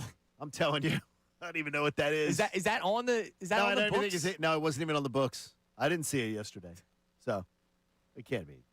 By the way, I think it was Bryce Brown. They said yesterday was the first time since whatever year it was where both LaShawn McCoy and Bryce Brown had 100 yards in the same game, if I'm not mistaken. Wow. Okay. And so there you go. It was there you go. I have it right in front of us. It was 2012. McCoy and Bryce Brown both rushed for over 100 yards. That's the first time it's happened since then. Back in 2012. All right, joining us now, the Comcast Business Hotline. Every day in business is a big day. Let Comcast Business help you move forward with what's next from Inside the Birds and, of course, all over the place here on 97.5 The Fanatic. Our man Andrew DeCecco joins us. Andrew, good morning. Hey, guys. Good morning. So what to you was the difference for the Eagles' rushing offense yesterday? What made it work so well where you had not one but two running backs reach the century mark? Well, they were working in tandem. I thought there were some really good reach blocks. And you have to give credit to the running backs for being able to see the hole, be decisive, and take what defenses were presenting. They were the bullies yesterday, and that was the biggest difference from my estimation compared to when they last faced each other 2 weeks ago. They set the tone early on that second play of the game, the 65-yard touchdown to Saquon Barkley, and they're able to kind of get things rolling and thrive off of that. And then Saquon Barkley, 14 carries, 150 yards, and a touchdown, another one in the air. And then Tank Bigsby, 104 yards on the ground. They just really started to feed off each other. And you're giving a different look to the defense. They threw in Tank Bigsby that gives them sort of a change-up. And the Giants never had an answer to that, or had a counterpunch to what the Eagles were presenting. How impressed were you considering the fact that your center's not in action there, and the center ends up having a really, really good game, too? I want your eyes and your observations on the whole play of the offensive line yesterday. Yeah, I'm glad you brought that up, John. That's my post-game story, Brett Toth, because going into this game, he was under a lot of scrutiny. There was a lot of skepticism surrounding him. He'd never started a game at center before, and I think a lot of that outside, if you want to call it, social media venom that was kind of directed in his way was, he went out there and it wasn't his objective, but he made a lot of people eat their words and went out there. I was watching him from pregame warmups, and he was very confident, very collected, and prepared. He had the full complement of reps throughout the week at center, and I thought he went out there and did a nice job. I'd mentioned those reach blocks. Well, I thought he did a nice job showcasing some athleticism, getting to the second level, directing traffic, just being calm and trusting not only his preparation, but the linemen that were flanking him. And I had a chance to talk to him after the game, and you just got the sense of how much that meant to him. He's been in the league 7 years, and this is his fourth career start. And how the linemen like Landon Dickerson were really proud of the way that he played. But I thought collectively, guys, the line just went out there, and it seemed like they were intent on establishing a plan of attack and just dominating the Giants and taking advantage of a front that's really aggressive, but not necessarily the best run defenders. And they learned from the tape, and they went out there and they did what they always do, and it felt for a while like it was 2024.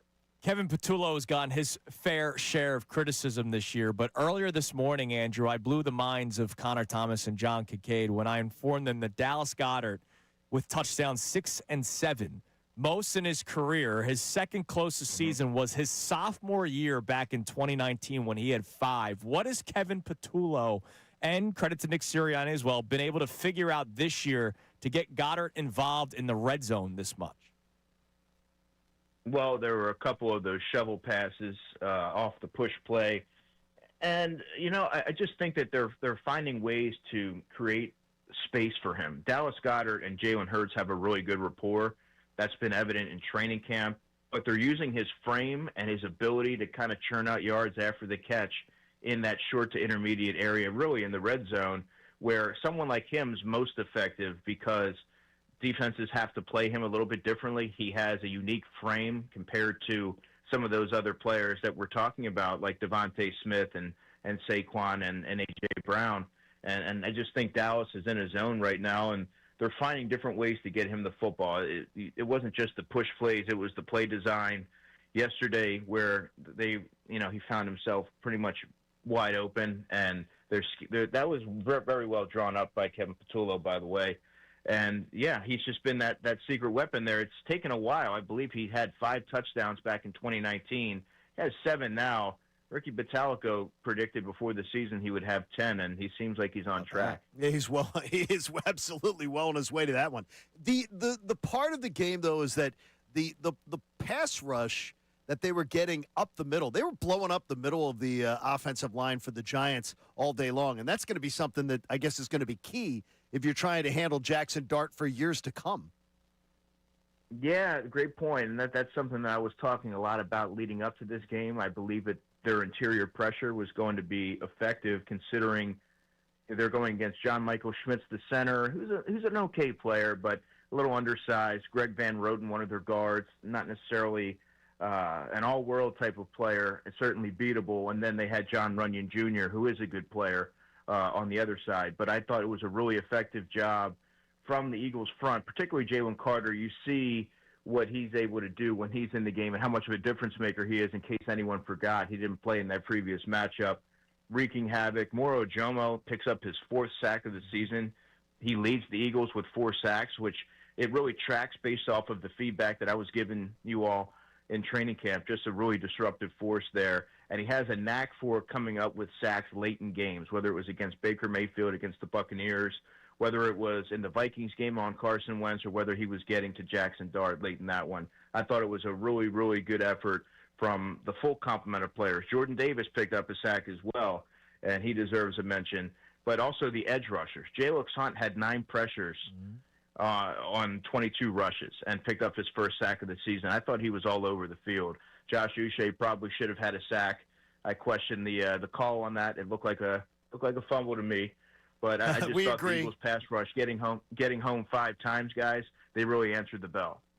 Andrew, I know there are players that were absent yesterday due to injury, but obviously guys play through injury, especially at this point of the season. Going into the bye week, who will benefit most from some of the players that were on action yesterday? That were out of action? That were in action. Yeah. In action yesterday. Easily Landon Dickerson. Landon Dickerson's going to benefit greatly from the bye week, and he just plays through so many things. He's had 3 injuries this year, whether it was the meniscus in the open practice, the back, the ankle, and he's battled through everything. I think Landon Dickerson will benefit from it. Saquon Barkley with the groin, that he said he was fine, but he had to leave the game late in that one. Saquon Barkley will benefit from that, and probably some of the players like Jalen Carter, who's had the shoulder and the heel.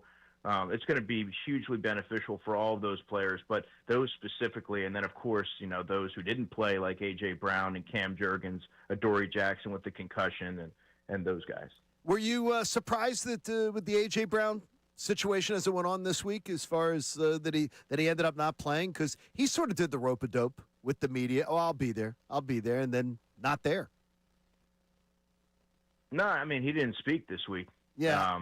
The whole idea of him being, he's always there. He's always there. He's the guy. He's always there. And they played all week long like it didn't. I don't think anybody was talking about him missing the game. Everybody thought that it seemed like that caught everybody by surprise, even some of the local beats. Well, once we got to Thursday, and he wasn't, like, he was present, but he wasn't practicing. Correct. It certainly put his status for Sunday in doubt. And then, we're waiting to go into the locker room on Friday, and he's leaving. So it didn't seem like he's walking out. So clearly he's injured and not going to be available for the game. And when you have something like a hamstring injury, that's the last thing you want to do is put someone out there to re-aggravate it. Those things can be kind of fickle. And for someone as critical to the offensive success as A.J. Brown, the last thing anyone wants to do before a bye week, no less, is to put him out there in those situations. And now you've given him this week and the bye week and some more time to get ready for the Green Bay Packers and have him at full strength or close to it for that backstretch. As you can imagine, Andrew, we've had some people chiming in saying, well, it was against the Giants. So, duh. Even though they lost to the Giants just a couple of weeks ago. You can only play who's on your schedule. It's about how you look when you're doing it. And what looked differently to you yesterday? Because that's what we've been trying to talk about a lot today. It's not that they just overpowered the Giants. It looked different yesterday. What were some of the key things that were different for the Eagles in your eyes? Execution. That's something that we've talked about a lot. It was execution, but there was also play designs. I just thought this was a team who looked a lot more confident, a lot more cohesive, being able to go out there and execute the game plan. They stayed away mostly from some of those untimely penalties.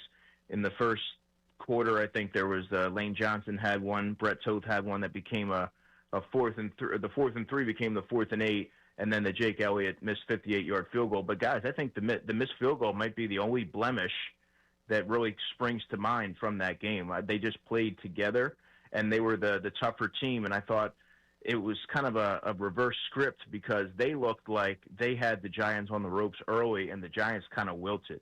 And I think that was the key to get back to that bully ball style and impose your will, and it didn't seem like the Giants wanted any part of it, and the Eagles were able to reap the benefits from there and just stay consistent with it. Stay consistent, not just play effectively in quarters 1 and quarters 3, but play 4 complete quarters across the board, and I think that was the key. Also, the pressure got home. What a difference that makes as well. Oh, yeah. Kelee Ringo barely got targeted in that game. They didn't really throw the ball that much, but he didn't get targeted that much, and that just drives home the point that when you have pressure, all 3 levels of the defense works together, and you don't necessarily have a sore spot. So that's kind of my summation. That kicking game, the kick return game, looked pretty good too. Somebody that you like to watch very much. Yeah, Will Shipley, 3 kick returns, 99 yards. That's pretty good. One of them was a 41-yarder. That's pretty good. He's really decisive. He's good in open field. Xavier Gibson, as a punt returner, had a 17-yarder. I know that he was back there because Jahan Dotson took on an elevated role this week, but if I'm the Eagles, I'm considering leaving Xavier Gibson back there just because he has he's done it a lot in his career for one, but he just has some decisiveness to him where he's able to kind of make a split decision and go. And I think that 17-yard return may be the longest punt return the Eagles had all season. That was just the one that he had.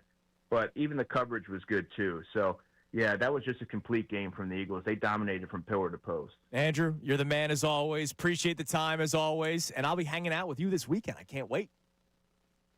Yeah, man. Look forward to it. You guys have a great day. Oh, man, Andrew the Checo. It would behoove you to catch all of his content Birds online Buzz. and everything. Yeah, I forgot to have him plug By the way, if you didn't listen to the podcast this week, it was really good. Birds Buzz is tremendous. 97.5thefanatic.com. I know it's on some of the podcasting platforms as well, so check that out. Great work as always by our man Andrew DeCecco of Inside the Birds and here on 97.5 The Fanatic. All right, coming up next, Monday morning radio host. We don't break down film. We break down press conferences. That comes your way next here on 97.5 The Fanatic. Whether you're at the job.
Salciunas, 97.5 The Fanatic.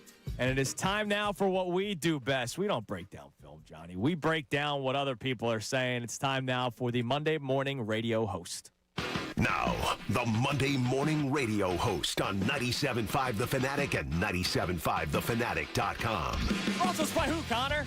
Our friends over at Lundy Law for over 70 years. Lundy Law has been fighting for injured people. If you need them, remember the name Lundy Law, your injury lawyers. Visit lundylaw.com. That's lundylaw.com. All right, we do this every single week after an Eagles game, win or lose. We play some clips from Nick Sirianni's post-game press conference, and we react. First and foremost, he talks about the great group effort today. Yeah, good group effort. Anytime you rush for that many yards, it takes everybody. Jalen starts with Jalen and Brett getting us on the same page, checks, all the different things like that. It's gonna, obviously the O-line, deservingly so, played awesome, deserves a lot of credit. The backs ran hard. All the guys that got touches ran hard. Receivers were blocking downfield. Tight ends were doing a good job against really good edge guys. A lot of respect for Burns and Thibodeau and Carter on the problems that they can create on the edge. Great team effort to be able to rush for that many yards. A storyline that we talked about a lot last year, and we have not talked much about it this year. Remember the change from Jason Kelce to Cam Jurgens and how that was going to change what Jalen Hurts had to do at the line of scrimmage. Jason Kelce was the guy that basically communicated all the pressures, the blitzes, all that kind of stuff. Hurts had to take that over last year, and he was great at it. He's been good. And yesterday, considering it's Brett Toth, he probably had to do even more yesterday. And so Brett more Toth credit to Jalen Hurts. Brett Toth really did have a great game. He had a good game yesterday, absolutely. Thank God. Also, Kevin Patullo had a great game. For the first time in his NFL career as a play caller, it was by far his best game as a play caller. Here was Nick Sirianni talking about Kevin Patullo. I think that in football, it's always us, all of us. And so I know they love Kevin, but it's always all of us. And I think Kevin's really mentally tough. I think you have to be in this game, regardless of anything. You have to be mentally tough in this game. It's a long season. There's ups and downs. There's weekly stories, all those different things. And I think what Kevin's done a really good job of is being able to block out anything that can be a distraction to him and working like crazy to put himself in the best position to call the best game that he can each week, regardless of what's going on. So I got a lot of respect for Kevin in that aspect. Now, I will say the distractions were a lot of people calling for certain things that you finally saw yesterday. Exactly. But that's okay. Look, he ignored those distractions. Okay, let's say the distractions were him shooting himself in the foot. That's the part of the story that has to be mentioned. Yeah, I know. When you're doing that. And look, Kevin Patullo deserves his flowers, and that's hell great. of a game yesterday, dude. But, look, why it took so long to figure out, running this offense under center, it might be something to do. What's the old saying? It's not about crossing the finish line. It's the journey or whatever, something like that. Not about the destination. It's the journey. Is that one of your country songs? So we're getting there. I don't think so. The journey's getting there. Hopefully we get to the destination, which is the Super Bowl.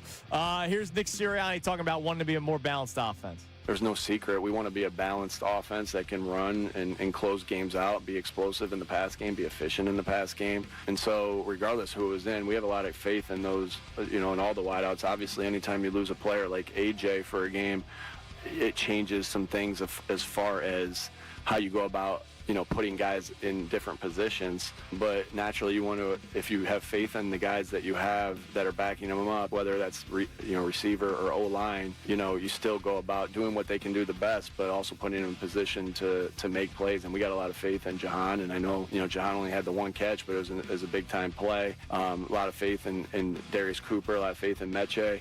I got tired of looking at it weeks ago, John. Remember a couple of times I would give you the top 10 longest plays for the Eagles? And it was terrible. It was like the longest play was like 18 yards one week.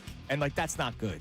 Yesterday, 65 yards, the Saquon Barkley touchdown, 40 yards to Dotson, 29 Tank Bigsby run, 28 Saquon Barkley run, 26 Hurts to Devontae Smith. That was the one where he took that shot. 18-yard run for Tank Bigsby, 17-yard pass from Hurts to Goddard for a touchdown, so it would have been longer. 17 yards, Bigsby left guard. 15-yard pass from Hurts to Devontae Smith, and a 12-yard pass to Saquon Barkley. I believe that was the screen. So all 10 plays were more than 10 yards, where there have been times this year where like 5 of the 10 plays were under 10 yards. There's plenty of those days. Explosive plays happened yesterday. It was. All right, one more for you. Here was Nick Sirianni talking about Dallas Goedert and what he's been able to do for them. Yeah, Dallas has been a great ever since I've been here. Dallas, and even before I got here, Dallas has been a big-time player. Has the ability to make plays in both the run and the pass game. So anytime you have a player like that, that's huge. And look, again, they have found something this year out of him to get him in the red zone. I saw somebody on our YouTube chat saying, well, yeah, it's because they're throwing the ball in the red zone instead of just running it. No, this goes back to 2018. Like, this isn't a last year thing where they ran the ball so much. Dallas Goedert has been on the Philadelphia Eagles since 2018, and he has only reached 5 touchdown passes once, or 5 touchdown completions once in his career. That was 2019. Pro Bowler Dallas Goedert. Well, this year, yeah. It's looking that way. Yeah. Big time. 7 touchdowns, and I didn't know that Ricky Pitalico predicted 10 out of him. That's really good on Ricky's part if he did. Yeah, he did, really and he well got done. laughed at it, too. We have it on our socials. Really? Is that right? Yeah, so he's... Well, you know what? I hope he's Ricky looking Pitalico smart. does a little victory lap soon when he gets to 10 first. But good job, Ricky. All right, coming up next, did the Eagles already win the NFC East? John Kincaid's a little chesty this morning. Also, I'll give my 3 observations on the NFL. 3.5 because there's an updated one weekly. 3.5 men? Because there's a player that's upset. There you go. What else is new? It's Kincade Salciunas, 97.5 The Fanatic. Now on 97.5 The Fanatic Sports Update. The Eagles get their revenge. I'm Connor Thomas, and the Eagles took down the Giants in what was a bit of a revenge game, a 38-20 final, and one of the strongest performances of the year so far. Jalen Hurts threw for 4 touchdowns and another strong passing performance, and the Eagles' rushing game finally got going as well. Saquon went for 150 and a touchdown. Tank Bigsby, 104 yards of his own, and Jalen talked after the game on the Fox broadcast, I don't know why I'm saying it like that today, about how the running game helped the passing game. More importantly, we were able to run the ball, almost running for about 300 yards. That allowed us to play efficient in the pass game. We still got things out there that we want to take advantage of and play a little cleaner, but those guys stepped up in a big way. Yes, they did, Jalen. And the Eagles, they stepped up to get to 6-2 ahead of the bye week. Now they'll look to get healthy. The Birds weren't the only Philadelphia team that won over the weekend. Sixers took down the Hornets Saturday and moved 2-0. They're back in action tonight against the Magic at home, a 7 p.m. tip-off. You can hear that game live here at 97.5 The Fanatic. Flyers beat the Islanders in a shootout on Saturday, and the Union took game 1 of their playoff set with the Chicago Fire, also in a shootout yesterday evening. This update's brought to you by Macy's Backstage. Macy's Backstage is a whole department inside your Macy's store where you can find the looks all for under $30. With new arrivals every day, you never know what you'll find. Find a location at Macy'sBackstage.com. I'm Connor Thomas on your home for the Sixers, Flyers, and Union. 97.5 The Fanatic and 97.5TheFanatic.com. Kincade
Kincade Salciunas, 97.5, The Fanatic. Real quick, you were obviously in the press box, so you were not watching and listening to the broadcast. I just saw a tweet from our buddy Nick Picone, who does a great job with all kinds of content from, local radio broadcasts and adding it to the video and all that kind of stuff. He put out a tweet during the game, and I wonder if Connor notices too, because I said it to my dad. And I don't, me, I don't normally listen to broadcasts. Okay, because I didn't hear any of the broadcasts. I just heard that Tom Brady was loving both quarterbacks yesterday. My wife's analysis was Tom Brady loved both the quarterbacks. Okay, both. You're right. But the broadcast, the team of Fox, the amount of Jackson Dart, graphics. And, look, I get it. He's playing really well. I'm not going to deny that. Jackson Dart's playing really well. But you know how leagues or broadcasts and networks are always trying to find that next new thing, right? Like Zion. We're going to put him all over the freaking place. Dude, it actually became, disgusting. Really? It was a love fest? It was nonstop. I'll tell you, I think he was great yesterday. No, he was. But what I'm saying, all this stuff is prepackaged, right? So they were prepared for it. I can't tell you how many Jackson Dart things there were at some point yesterday. Here's the thing, though, is a lot of the broadcast and what they do, they have the stuff prepackaged. And then they don't pull it out if he sucks. Yeah, I know, but they were playing it even down 3 scores at times yesterday. Well, it wasn't his fault. I think he was fantastic. Me, that stuff never bothers me. But yesterday, I was like, all right, dude. What about Kevin Burkhardt? I remember I'm got people here saying Kevin Burkhardt was fanboying over you. Your boy Kevin Burkhardt was fanboying over Jackson Dart. Oh, he was loving. He was loving Dart. By the way, Bill and I were too. Yeah. Well, I mean, my gosh, he was fantastic. He's going to be a problem. No, he's going to be. It was just a problem. It was a lot. All right. You're a little chesty this morning. Before I get to my 3.5 NFL observations. Let's put it right out there. It's over. The division race is over. The Eagles' magic number is 7. It's 7 before Halloween to win the division. By the way, in the 32-team NFC East, this is the lowest magic number they've had on October 27th. It's 7, 9 games to play. Nobody's catching. The division race is over. It finished yesterday. Now, it's just a matter of, are you going to be the 1 seed, the 2 seed, the 3 seed, or the 4 seed? That's the only drama you've got after the bye, and that's it.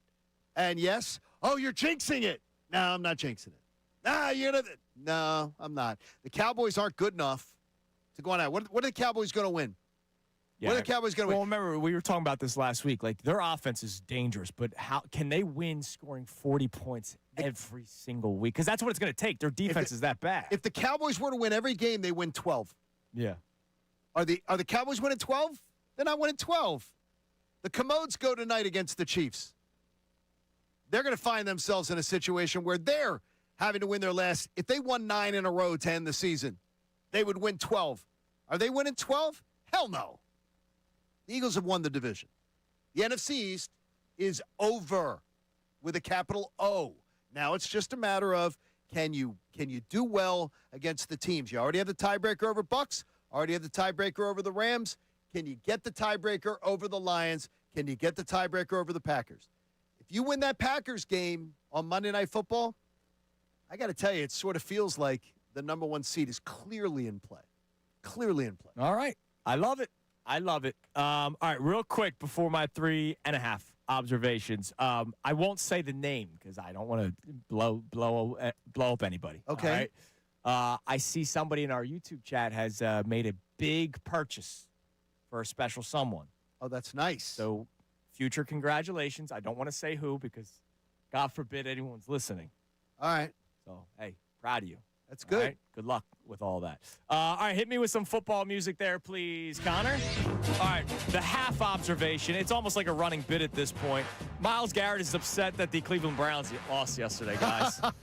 Myles Garrett, who had 5 sacks, by the way, yesterday. So I don't blame him for being upset. Yeah. But remember all the trade demands and Super Bowl on Radio Row. I want to go to a winning organization.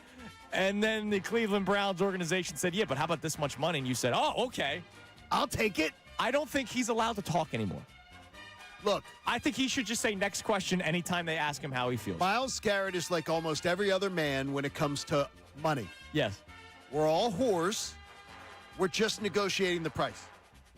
And that's bottom line. Yeah. I don't blame Myles Garrett for wanting all the dollars he But could you got to get. stop doing the whole, I just want to win. But he bought his circumstance, and no, he does not care about winning over getting paid. Yeah. Just own it, because you did it to yourself.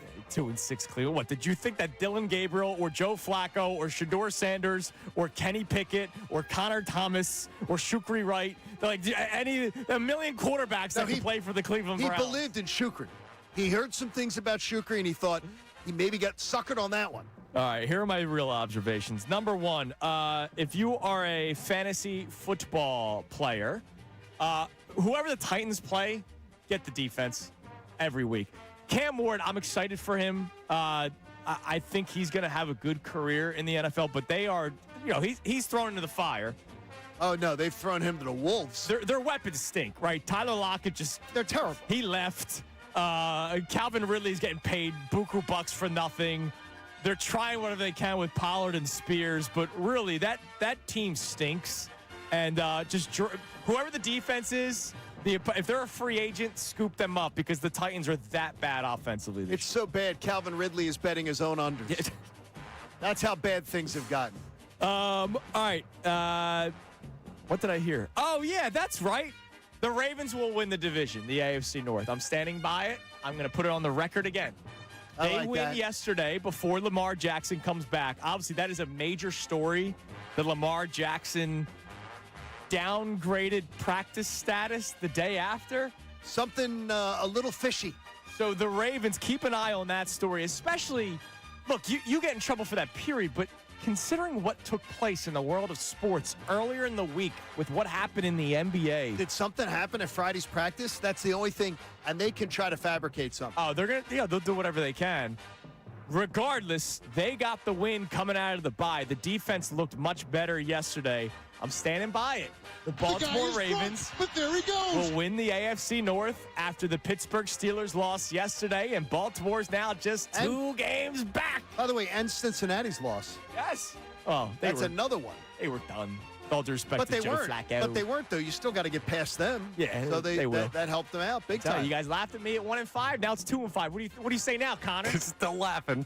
Baltimore Congrats Ravens on the win. Will win the AFC North. Lastly, whether it's Jonathan Taylor or Daniel Jones, we have to stop the conversation now. One of them has to win MVP.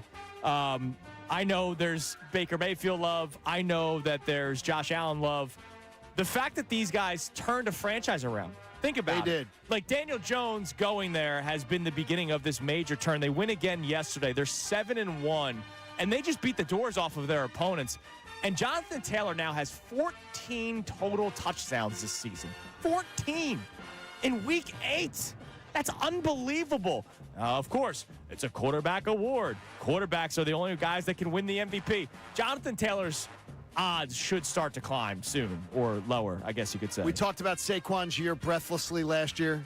Jonathan Taylor's putting one together for himself. It's even better at this point. It is amazing. I think it's better. I got to look it up. I'll look it up for the next segment. I'm pretty sure Jonathan Taylor has actually outpaced Saquon for at this touchdowns, point. too. Well, touchdowns after he doesn't have the tush-push merchant.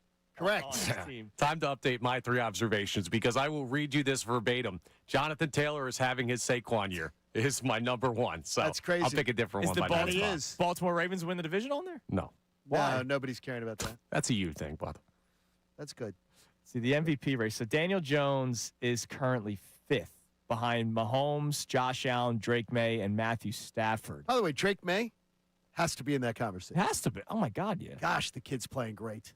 Jonathan Taylor is 9th, by the way. So 2 Colts in the top 10. It should be one of those 2. If they keep on playing this way, like, what else would you say? Like, they sucked with Anthony Richardson. They sucked with everybody else that they trotted out there. By the way, you brought it up earlier. I understand the Falcons are bringing in Shukri today for a quarterback tryout after you just brought his name up. They said, hey, we got to try everything. After Kirk Cousins. Whoosh. Rough day for the Falcons yesterday. Woof, woof. All right, coming up next, Kevin Patullo gets a ton of credit today, and we have been for over 2 hours now. The Eagles offense did this only one time yesterday, which is a very necessary change. It's Kincade and Salciunas, 97.5 The Fanatic. Unfiltered with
Victory Football Monday here on Kincade and Salciunas 97.5 The Fanatic. We're going to play our Victory Monday montage here momentarily.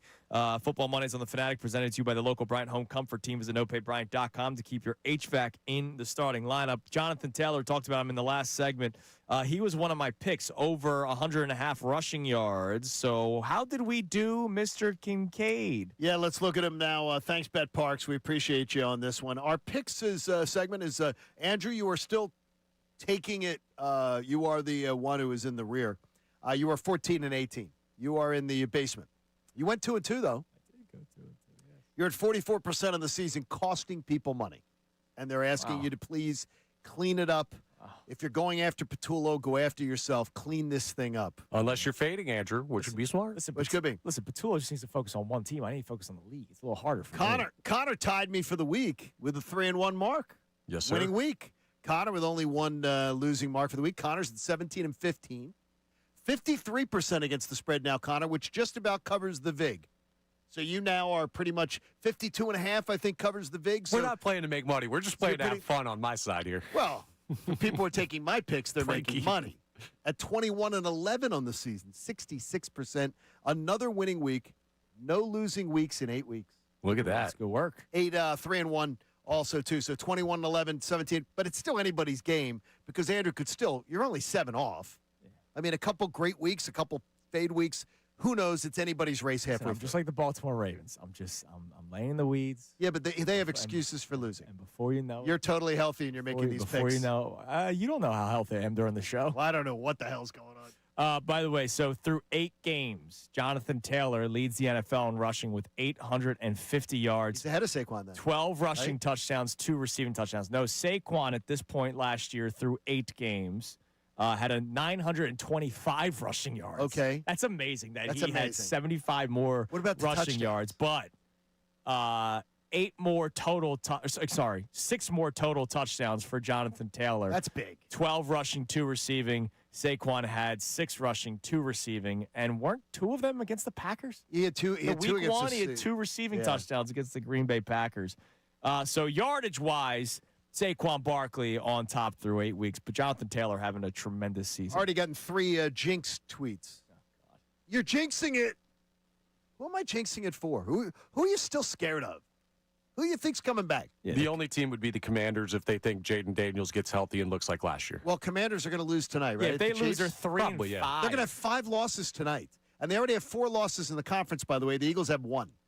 I mean, like, you got to do math.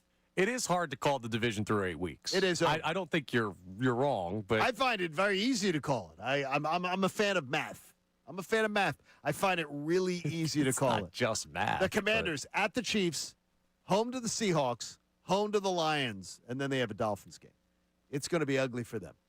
They're going to be at 6 losses before we know it. That'd be nice. Maybe 7. Speaking of math, leading the league or being one of the worst 3-and-out teams in the NFL, that's not good. I don't know if that's math or if that's just football guy stuff. Well, you're using 3, so it's math. Thank you. The Eagles only went 3-and-out 1 time yesterday. Outstanding. And today's been a day where we have celebrated the great game plan and in-game play calling by Eagles offensive coordinator Kevin Patullo. For the first time this season, you can say he had a complete game. Not just, hey, in the red zone he was good, or, hey, he had a really good second half against the Rams, right? No, for 4 quarters, Kevin Patullo had a very good game plan, did a great job calling plays. All 4 quarters they put up points. They've only done that 3 times this year. And it was a great game yesterday. You got the ground game going, and you did it without A.J. Brown. You did it without your starting center in Cam Jurgens, right? There you go. That's more information to give more credit to Kevin Patullo. Here was Jalen Hurts after the game talking about how they did different things yesterday. We came out and we did some different things that we hadn't done before. Saquon hit it with a full head of steam. Those guys blocked it up up front, and Tate did the same. And so we just want to have that balance. Want to be able to utilize every piece of what we have, whether that's in the spread, whether that's under center, however it is. 12 personnel, 11 personnel, 21, 13. Just being able to go out there and present these different things and have variations off of it.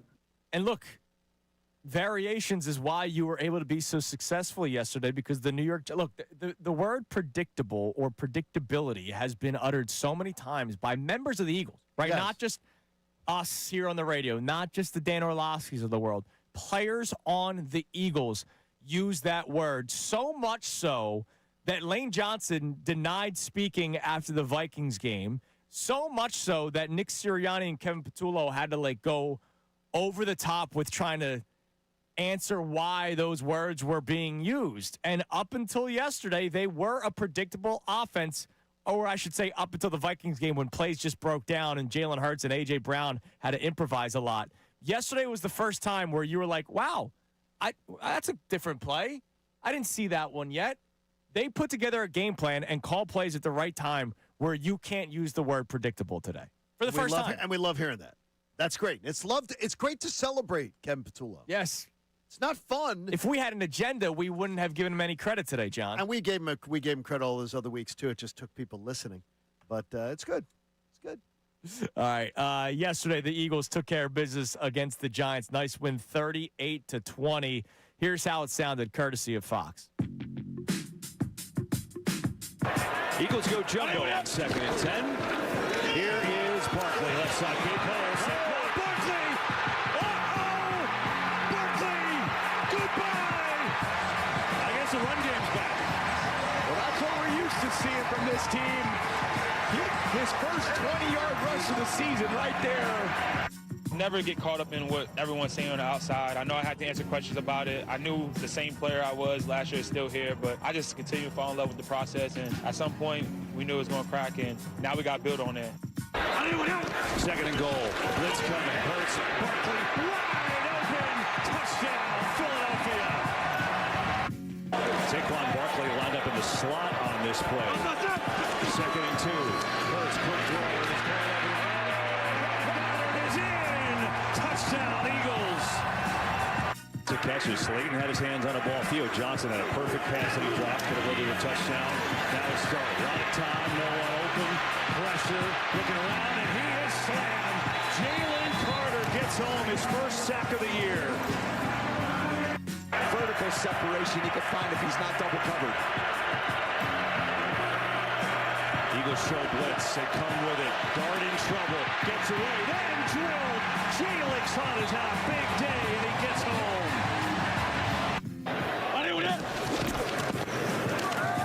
Here is Barkley sprinting through. Saquon Barkley shut down the bounce. 2nd and 31 if we're losing 21. I'm just going to run it this time to Bigsby, who still on his feet. Tank Bigsby's got a first down. How in the world? On 2nd and 31, do you give that up? Hurts on the keeper. He's got a man wide open, and he's got it. The walks in. Touchdown number 2 for him and for Philly. Here's Hurts. Blitz coming. Hurts sees it. Loading up. Going for a deep ball. Jahan Dotson. Touchdown Eagles. More importantly, we were able to run the ball, almost running for about 300 yards. That allowed us to play efficient in the pass game. We still got things out there that we want to take advantage of and play a little cleaner, but those guys stepped up in a big way. They're going to be 6-2 heading to the bye. Tanner McKee will take one more knee. Giants will let it run down. That'll do it. Eagles get a win here at home against the Giants. Jalen Hurts, a 4-touchdown day. All right, that's it. Courtesy of Fox. Great job by Connor Thomas putting that one together. Now, coming up next, we talk about Jalen Hurts, who made history yesterday. Do we also start talking MVP soon with him? That and your text messages. Did you need to see a game like that yesterday? I did, and we got it. Don't lie to yourself anymore. It's Kincade and Salciunas, 97.5 The Fanatic. Now on 97.5 The Fanatic Sports Update. The Birds finally get the run game going. I'm Connor Thomas, and the Eagles took down the Giants 38-20 in one of their strongest, most complete performances of the year. Jalen Hurts threw for 4 touchdowns and another strong passing effort from him, but the Eagles' rushing game finally got rolling. Saquon went for 150 and a touchdown. Tank Bigsby added 104 yards of his own, and man, Saquon sounded a little bit more like himself after the game on the Fox broadcast. Never get caught up in what everyone's saying on the outside. I know I had to answer questions about it. I knew the same player I was last year is still here, but I just continue to fall in love with the process, and at some point we knew it was going to crack, and now we got to build on that. So the Eagles are now 6-2 heading into the bye week as they look to get healthy, and they weren't the only team in Philadelphia that won over the weekend. The Sixers took down the Charlotte Hornets Saturday to move to 2-0 to start their season. Big-time late 3 from Quentin Grimes to help them to that victory. They're back in action tonight at home against the Magic, a 7 p.m. tip-off, and you can hear that game live here on 97.5 The Fanatic. Flyers beat the Islanders in a shootout on Saturday. The Union took game 1 of their playoff set with the Chicago Fire, also in a shootout. So a great weekend in Philadelphia. This update's brought to you by Groundworks, your trained and certified experts for basement waterproofing and foundation repair since 1997. Book your free inspection at groundworks.com. I'm Connor Thomas on your home for the Sixers, Flyers, and Union, 97.5 The Fanatic and 97.5thefanatic.com.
On Kincade Salciunas, 97.5 The Fanatic. Connor, can you please hit us with a few text messages as we've been celebrating the Eagles' win yesterday? Kevin Patullo's best game of his play-calling career. His play-calling career, by the way, has been 8 games. Never did it up until this season. It's been bumpy.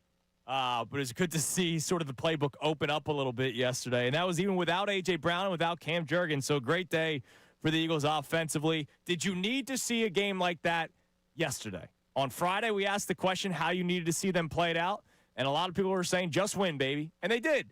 And I understood why people were saying it. Go into the bye week, get healthy, all that kind of stuff. Absolutely.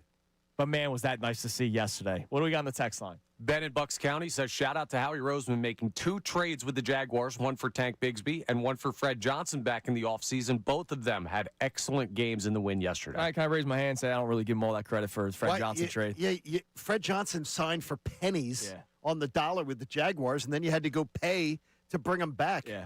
I'm glad he realized. I'm glad he's back, but seriously. I don't give him credit for that. No, he shouldn't get credit for that. He should.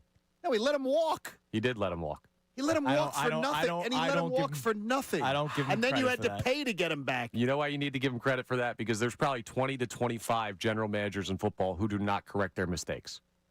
Sure. Okay, but you don't get credit for the mistake you made. When a large majority of your peers refuse to correct their mistakes week in, year in, and how he does, I'll give him credit for it. Stop mentioning Dave Dombrowski I was about to say, it's like Dave Dombrowski if he were to be like, you know what, we want Carlos Estevez back. We're going to trade prospects for him. Yeah, I mean, seriously, that doesn't make any sense. Yeah.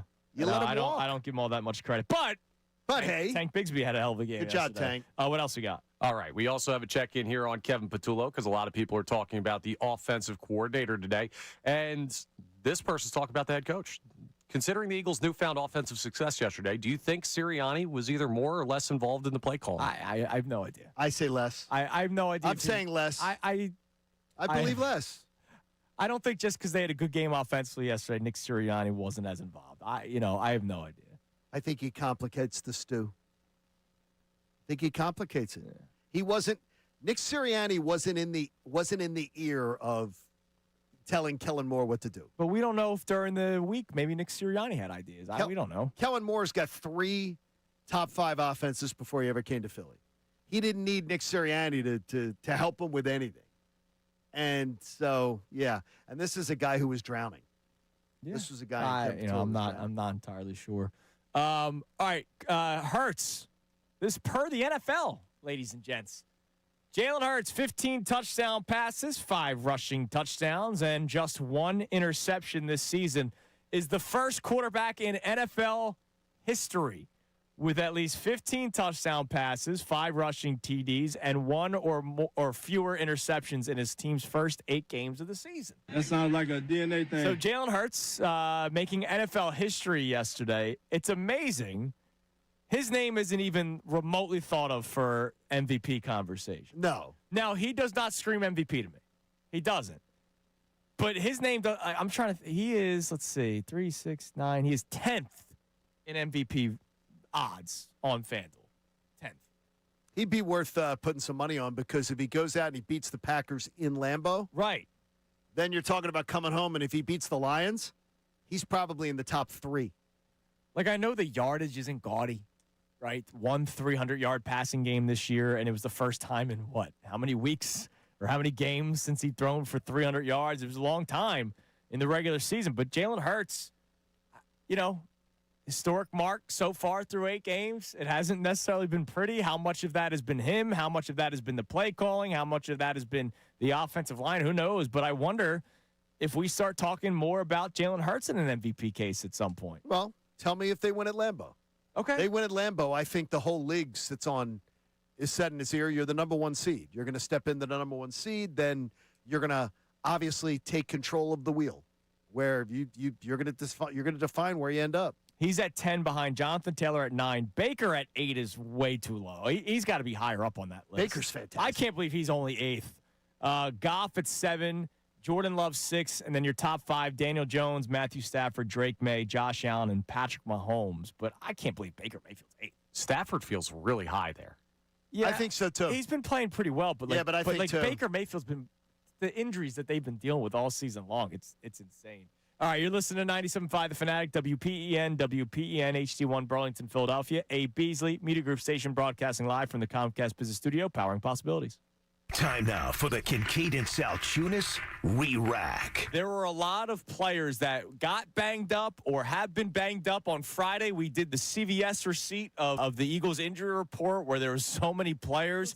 And then we got the news later on in the day Friday. To win, be 6-2 going into the bye week. But, John, I don't care what anybody says anymore. We needed to see that. We needed at some point in the season to see a beatdown of a lesser opponent. The first 4 weeks of the season, we knew were going to be difficult because of the opponents that you played. Then you lost to the Denver Broncos. Yes. Okay, you can excuse it. You could not excuse the last time they played the New York Giants where they beat the doors off of you. Then you had the nice bounce-back win against the Vikings. But we had not seen that beat-down victory yet from the Philadelphia Eagles, and we got it yesterday, 38-20. Giants scored a garbage-time touchdown, so really 38-13. And now we are sitting here on this Victory Monday in much better spirits than we have in some previous Mondays. Good morning, John Kincade. It was a great energy in the stadium, and good morning to you. It was a great day, beautiful day. The Eagles showed up.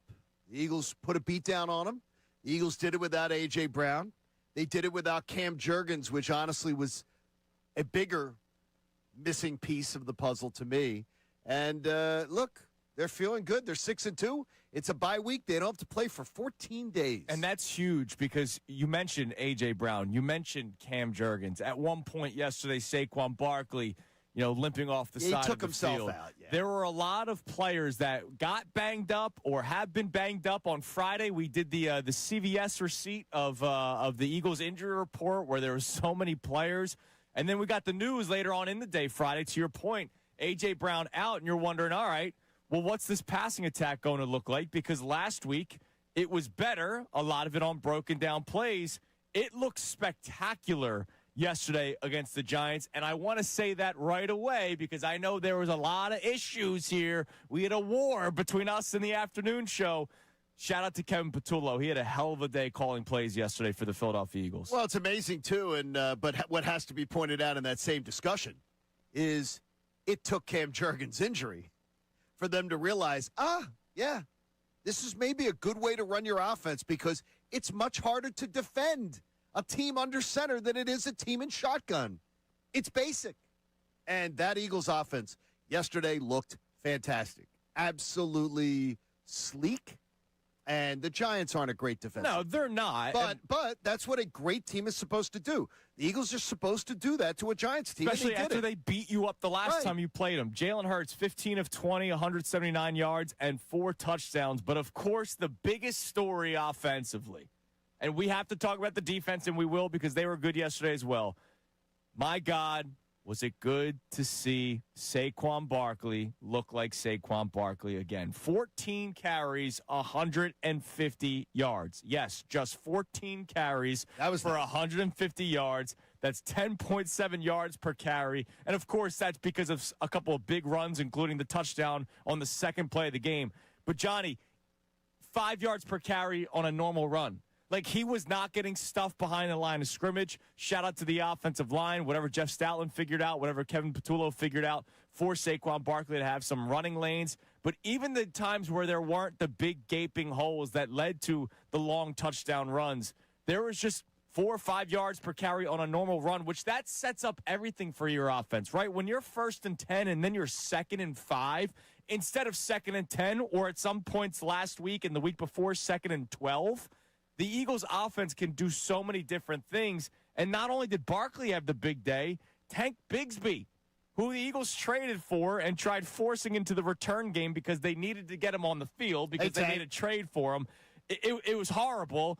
They had to bench him from kick returning. He goes out there. He's getting secondary carries. 9 carries for 104 yards. 2 running backs for the Philadelphia Eagles hitting the century mark yesterday. Well, Tank is there's one hole, and that's what he's going to hit. Yes. I love the fact that he doesn't dance around. Okay, I'm trying to think of the guy, the running back that was with us a couple years that had the neck issues.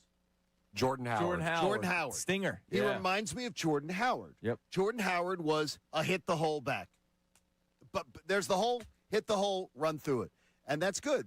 And look, it's nice to find a way to be able to contribute. He's averaging over 10 yards a carry. Yeah, I mean, look. I mean, now he hasn't had a lot of touches. No, of course. But it's still fun. But we talked about this on the air last week. And look, now, of course, the conversation kind of goes sideways because Saquon Barkley had the great day. But last week we talked about it on the air, maybe giving some of these other running backs some looks because opposing defenses, when Saquon's not on the field, they're not stacking the box, right? Absolutely. They're not worried about A.J. Dillon. They're not worried about Tank Bigsby. They're not worried about Will Shipley. And that may open up some things for some of the backups. Like the 2nd and 26 carry? Yeah. I mean, they're like, all right. Where nobody's expecting the handoff to Tank Bigsby. And they're like, okay, let's not load the box. And then he has the big run. So great day for the Eagles offensively, and, of course, great day for the Eagles defensively as well. As I mentioned, 20 points for the Giants, but a garbage time touchdown when all the backups were out there for the Eagles. Marcus Epps, he's playing, although he had a big hit on somebody. But the Eagles defense, 5 sacks yesterday, which that is a major storyline for me. As you guys know, that's been my biggest worry for this Eagles defense, even more so than cornerback 2. The fact that they were able to get to Jackson Dart, and it wasn't 5 sacks on a young quarterback just holding on to the ball too long. No, they were vicious. And 5 sacks doesn't even tell the true story. I mean, there were times where they were getting to Jackson Dart, and he was doing a good job just getting the ball right away or at the last second. Like there was the one where Jahad Campbell had him by the ankle, and they thought it was a fumble and ended up being a forward pass. But that was almost a sack. Like the Eagles got to Jackson Dart pretty much all game on Sunday. We all agree that Jackson Dart's going to be a problem? Yes. He's good. Yeah, he's good. Yeah. And when they get their top wide receiver back, and they get their running back back, Scatterboo getting hurt too was just a killer for that game. Ugly injury. That was ugly. So look, that's a complete win. More importantly, you just put the 6th win on the board, and you get yourself there at 6-2, and you're just really sitting pretty. Yeah. And now it's all about just trying to figure out where you're going to seed out come playoff time, because there's nobody who's going to challenge you to win this division. Unless you shoot yourself in the foot repeatedly over and over again, it's not happening. So today at 610-632-0975, obviously overall reaction to the Philadelphia Eagles win over the Giants, 38-20. Man, does it feel good to come in here on a Monday morning and be chipper and be happy and be ready to go and wanting more football instead of saying, man, take your time until we see another game. But they go to the bye week, which is huge for this football team. But we want to hear from you, not just reaction, but I want you to respond to this. I don't care what any of you said on Friday that just needed to see a win. We talked about it, right? That's me. On Friday, we talked about, did you just need to see a win or did you need to see something specific? I saw my mentions were flooded on Twitter and Instagram, John. Oh, man, I just need to see a win. These radio hosts always need to see more, but they always make it more complicated. Don't you feel better today that they finally did something that we had not seen all season long? A full, complete effort, 4 quarters of offense, 4 quarters of defense. This is the first time. It's a stress-free Monday. Special teams. It's a stress-free Monday for pretty much the first time all season. So stop lying to yourself. Admit it. Did you need to see a game like last night, yesterday afternoon? I did, and we got it. 610-632-0975. Look, it feels better. It feels better. It absolutely feels better. But the idea is, somebody saying that on Friday, though, I think is very, very valid. It definitely feels better. But the Giants aren't going to be the kind of team that stands in your way to win a Super Bowl. Of course not. And that, to me, is just where I'll say that's the kind of win. Helping business owners become better leaders, making better decisions with better results.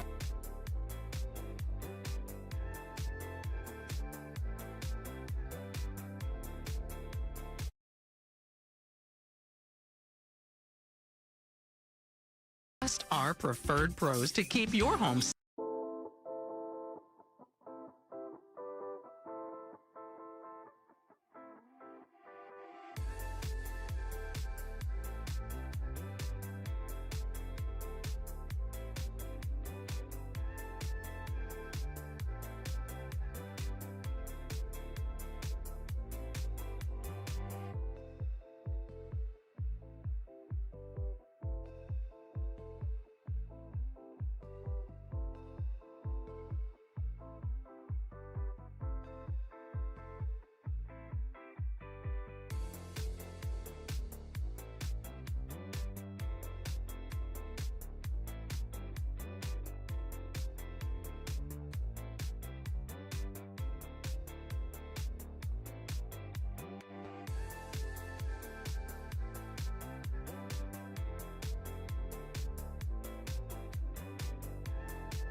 because this is a show that supports local businesses and small businesses. I know you're a big fan of everybody in the borough. Oh, I love small businesses. So I had to drive to Clayton, New Jersey, which is, Connor, you know the area because that's where we played some of our baseball games this year. Yeah, in our forever Sunday away. league. Yeah. Yeah, for you, not for me. It's like 15 Okay. minutes from my house. So I had to go to the Clayton area on Saturday because it was hazardous waste day. So all your old chemicals and paint and all that, you can't just throw that All the away. stuff that was kept in the garage. And, there was a lot of stuff that I had to get rid of. Down the street is this place called Yanni's House of Cheesecakes.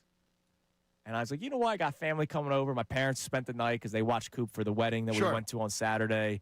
I had my nephews over for some stuff going on. So my nephews was there. I was like, let me just pick up a cheesecake. Dude, when I tell you, it was the most delicious thing that I've ever eaten in my life. Like, I'm a big sweetsman, as you guys know. You are a big sweetsman. It was the best slice of cheesecake that I've ever had in my life, other than the one that I make. But that's because it's special, because I put time into it. So Yanni's House of Cheesecakes in Clayton, New Jersey. That sounds fantastic. The greatest piece of cheesecake ever in my life. There's your free endorsement. That's great. It was tremendous. That was awesome. All right, we have some giveaways to do for you here because we've been talking about the Temple Owls as well. Look, it's a Victory Monday, not just for the Philadelphia Eagles. All right, it's a Victory Monday for another football team in town. By the way, Victory Monday is presented to us by the local Bryant Home Comfort Team. Visit nopaybryant.com to keep your HVAC in the starting lineup. Your Temple Owls are one win away. I can't believe it. One win away from being bowl eligible. In year one of a new regime, man. Coach Keeler, congratulations, 5-3. It's been tremendous. I gave you the numbers for their quarterback, Evan Simon, 21 touchdowns to 0 interceptions.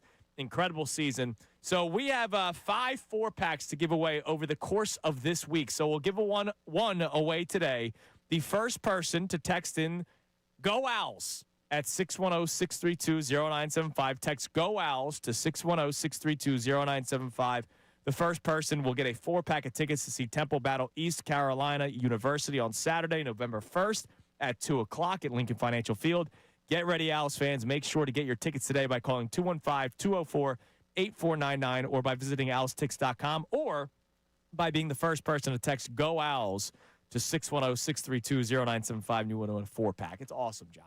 As 2 Temple alum. It is really great. It's really, Coach, really freaking doing a good awesome. job. Yep, absolutely. We should talk to Coach. We should. I mean, well, he's a friend of the Ray Dunn program. But now that it's Middays with Marks, Exactly. I don't know. Coach. Look, we got two Owls. Is there a bidding war for Coach Keeler? Well, we'll go Hall of Fame over top. So put that in there. Yeah, put that on the table. Put that in the table. All right, here was Saquon Barkley yesterday following his best game of the season. My God, was it good to see Saquon Barkley and the Philadelphia Eagles rushing attack. Not just him. Tank Bigsby also had over 100 yards on the ground yesterday. Here was Saquon right after the game on the field, courtesy of Fox. I mean, it always starts up front. The O-line did a really good job of dominating the line of scrimmage and never get caught up in what everyone's saying on the outside. I know I had to answer questions about it. I knew, the same player I was last year is still here, but I just continue to stick to my routine, continue to fall in love with the process, and at some point we knew it was going to crack, and now we got built on that. The week before we threw for over 300 yards, and now we rushed for almost 300 yards, and now we got to continue to find a balance. So bye week, heal up, get away from each other a little bit. That's always a good thing. But then when we come back, we got to get rolling. I mean, and hopefully this continues. It is a shame that they're now going into the bye week after this momentous day for the Eagles. For the first time this season, you felt great about the Eagles offense for 4 quarters, just 1 3 and out. But you know what? They did it without A.J. Brown. They did it without Cam Jurgens. So hopefully when these guys, they're healthy following the bye week. We're not entirely sure we're not yet. sure. But hopefully post-bye week, these guys are back. And who knows what this offense can do when everybody's healthy. How about, the craziness of it? Nick Sirianni, 54-22. It's amazing, isn't it? Oh, yeah, you sent me something. 71%. He's tied with the great Dick Vermeil in wins as an Eagle coach. It's amazing. That's crazy. Yeah. That to me is just flat out nuts. And he's been to 2 Super Bowls. He's already been to 2 Super Bowls. He's won one. I mean, it's nuts. But congratulations to Coach Sirianni, who his next victory will pass Dick Vermeil. And nobody would be happier for him than Dick Vermeil. Right, absolutely. And maybe we'll speak to him. Because Coach is doing a little wine tasting at the golf club. Is that right? Yeah. With the Vermeil wines, With the man. Vermeil wines. A little wine tasting event coming up. So Last time we had him on, he said it was a rough year for the grapes last year or 2 years ago or whatever. However the bottling process works. So hopefully there's been a bounce back in the grapes. I wanted him brought in as an advisor to the offense, but now it doesn't look like we need him. All right, what do we got in the text line, Connor? All right, this texter. We've got some that I've been saving that are just out of left field because sometimes when people get excited, they might go too far. They might have crazy thoughts. Is the offense better without A.J. Brown? Well, we've gotten those. But this one, this texter says, fly, Eagles, fly. I'd rather have Jalen Carter over Micah Parsons or Myles Garrett in any universe. Him on the field makes the defense 100 times better and is the most impactful defensive player in the NFL. I love Jalen Carter, but Myles Garrett is still the better player. Myles Garrett is, but I'll take him over Micah Parsons. That's an interesting debate. That's interesting, but Myles Garrett is on a tier of his own. He's ridiculous. He's redefining. He's ahead of Reggie White's pace. At Reggie White's same age, Myles Garrett is now ahead of Reggie White's pace. That is absolutely amazing. He is. He had 5 sacks yesterday. And you guys didn't watch Reggie White. No. All I can tell you is Reggie White was that kind of a game wrecker. Game wrecker. Myles Garrett can't be blocked. No. Like he can be detained. Yeah. He can be disrupted. Well, and you're going to scheme to go away from him. But he's unfreaking believable. Clearly, the Patriots did not have that scheme. 5 sacks and a forced fumble yesterday. But I don't feel bad for him. You made your bet, man. No, he did. He got his money. I want to get traded. He's doing the parade. We literally saw him on walking around Radio Row, talking to radio stations about what's next and if he were to get traded, where he'd want to go. He was mentioning teams by name. It was amazing. And then he got paid a lot of money. But I don't feel bad for you every week crying after another loss. 2-6 on the season. Unbelievable. All right, coming up next, we're going to be big boys and girls here, okay? Because we have to admit that the Eagles got a gift yesterday. Also, Connor will give his 3 observations from the rest of the NFL. It's Kincade and Salciunas on this Victory Monday, 97.5 The Fanatic. Now on 97.5 The Fanatic Sports Update. 6-2 into the bye. I'm Connor Thomas, and the Eagles took down the Giants 38-20 yesterday in one of their strongest performances of the year so far. Hurts 4 touchdowns through the air, a big-time performance by him. But it was not just the passing game like it was in Minnesota. The Eagles' rushing game finally got going. Saquon Barkley 150 on the ground yesterday and 1 touchdown. Tank Bigsby went over 100 yards as well. Jalen Hurts talked on the Fox broadcast after the game, and he talked about how that running game balances everything out. More importantly, we were able to run the ball, almost running for about 300 yards. That allowed us to play efficient in the pass game. We still got things out there that we want to take advantage of and play a little cleaner, but those guys stepped up in a big way. So the Eagles are now 6-2 heading into their bye, and they're looking to get healthy, which should make them even better when they come back in 2 weeks to take on the Packers. Birds weren't the only Philly team that won over the weekend. Sixers took down the Hornets Saturday to move to 2-0 to start their season. They're back in action tonight, a 7 p.m. tip-off at home against the Magic. You can hear that game live here on the Fanatic. Flyers beat the Islanders in a shootout on Saturday, and the Union took game 1 of their playoff set with the Chicago Fire, also in a shootout yesterday evening. So a great weekend for Philadelphia sports. This update is brought to you by Gary Barbero's on the Boulevard. Gary Barbera is going to put your rear in a Wrangler, Ram, a Cherokee, even a Grand Cherokee, starting at just $16,666. So push your tush to Barbera. Details at DallasStillSucks.com. I'm Connor Thomas on your home for the Sixers, Flyers, and Union, 97.5 The Fanatic.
25 on this Victory Monday here on Kincade Salciunas 97.5 The Fanatic. The 6th Victory Monday of the 2025-26 NFL season for the Philadelphia Eagles. But for the first time, a 4-quarter effort where you said, oh, man, that was nice. That's a beautiful thing. And now we get to go into the bye week feeling that way. That was one of our topics last week, was like, hey, how about a stress-free bye? Wouldn't that be nice? Last year it wasn't. Last year it was after the Bucs game. The only thing we were happy about the bye was guys are going to get healthy. This year, you're 6-2, and you're now feeling great going into the bye, and guys are still going to get healthy or healthier, including Landon Dickerson. I asked Andrew DeCecco who benefits this the most of the active players for the Eagles, and he said Landon Dickerson with all the injuries that he's been dealing with. I have a feeling. That maybe Landon shouldn't even have been playing. Yeah, shouldn't even been playing, but he's not going to be told not to play. He's a gamer. Yep, he's a gamer, and they look good yesterday. Great to see. All right, we're all going to be big boys and girls here. What's that? That was a fumble on the tush push. It was absolutely a fumble. That was a fumble. It was just the fact that they inadvertently blew a whistle too early. That's it. Now, people are trying to make the case that it's because of the tush push. That could have happened on any play if a referee blows a whistle too early. It happens. It had nothing to do with it being the tush push. I saw somebody else saying yesterday, this is why it's so hard to officiate. You don't even know when the play. Look, again, officiating will be the key word as to why it is banned after the season. It will be. It's been 8 weeks of it where something regarding officiating has been the talking point. Guys are jumping too early, defenses are lining up off sides, and now the early whistle when forward progress is still happening. But let's all agree that was a fumble, and the Eagles caught a bit of a break yesterday. Yeah, it was absolutely. There's no questions asked. They got a big break with that one. And it's okay to, say that stuff. Good day. Yeah. It was the day they got a gigantic break there. Yes. But you can understand because the whistle was absolutely blown, though. Yeah. So I mean, it's what do you want to say? Brian Dable, I thought he was going to have a heart attack on the sideline. And by the way, you guys were Connor was disagreeing with this morning. Then when he throws the flag anyway, and gets the petty, you can't challenge it. So you wasted that burns a timeout. And that timeout could have cost the Giants before halftime. Yeah. You're screwing your team over because you want to pull a temper tantrum. I love it. It's not like a manager in baseball, which is I'm going to go out and argue with an umpire and get in his face and do something, and then I can still run my team. That was stupid because you don't do that to your team. Nothing the coach should do should hamper his players' chances to win. I love watching stupid coaches do stupid things, especially when it's against our team. I didn't think it was smart. But I love seeing it. So dumb. He was having a freaking meltdown. I mean, he was like, and by the way, it's one of those things like when we talked to Jordan Renan the other day. They're the kind of things that I think will find him unemployed at the end of the year. Last week. He'll be an OC somewhere next year because I don't think they're going to trust Jackson Dart to him. By the way, both Dable and Scadaboo were fined for going into the blue tent. Like, what are you guys doing? Like, I get it, and it's a shame because Scadaboo got hurt, so I'm not trying to, talk poorly about the guy. But, I get it. You're like the macho. I don't think they're going to. But what are you guys doing going into the blue tent when Dart's getting – they're going through the concussion? In other words, they're saying, get him out. Come on, we need him, we need him. No, I know exactly what they're doing. But what are you doing? Why are you guys doing it? He's not smart. No. He's not smart. And I don't believe that they're going to – I think they've seen – Scadaboo. They know they have a star wide receiver. Yeah. They know they have a spectacular young quarterback. I don't think they're going to trust him. I think they'll hire a new coach. And by the way, that'll be the most desirable place to go. They're going to have salary cap. They're going to have money to spend. It's New York. The Maras support their coaches, give them a long leash. That's going to be it. The Giants are going to be a problem. They're going to be a problem. Of the three teams, they may be the biggest problem, and everyone's thinking commodes. It's not. All right. Might not be. It is 9:30. Connor, time now for your 3 observations from the rest of the NFL. All right. Let's start with the team that knocked off the Cowboys. Believers, stand up. Bo Nix has the Broncos at 6-2. He looks really darn good. They put up 44 on the Cowboys. Are you guys buying in on are you on the believer train?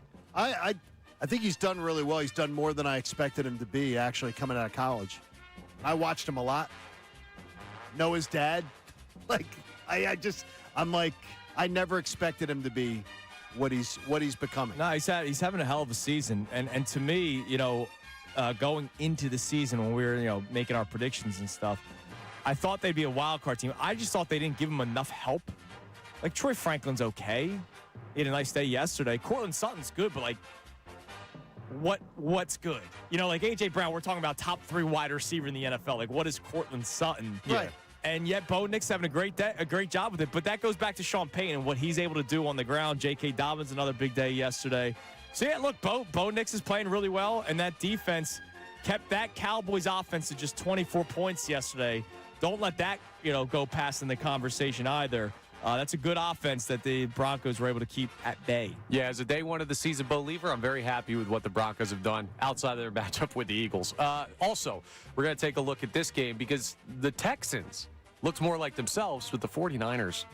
Who told you that on Friday? Yeah, that's a good call by you. Who told you? But my question is, where are we with the 49ers? Because their injuries seem like they're starting to get the better of them. They're 5-3. What's our take on that team? That's why I said a couple of weeks ago that I was no longer a believer in the Niners. The second Fred Warner went down, even though to their credit, they won that win over the Falcons amazed me.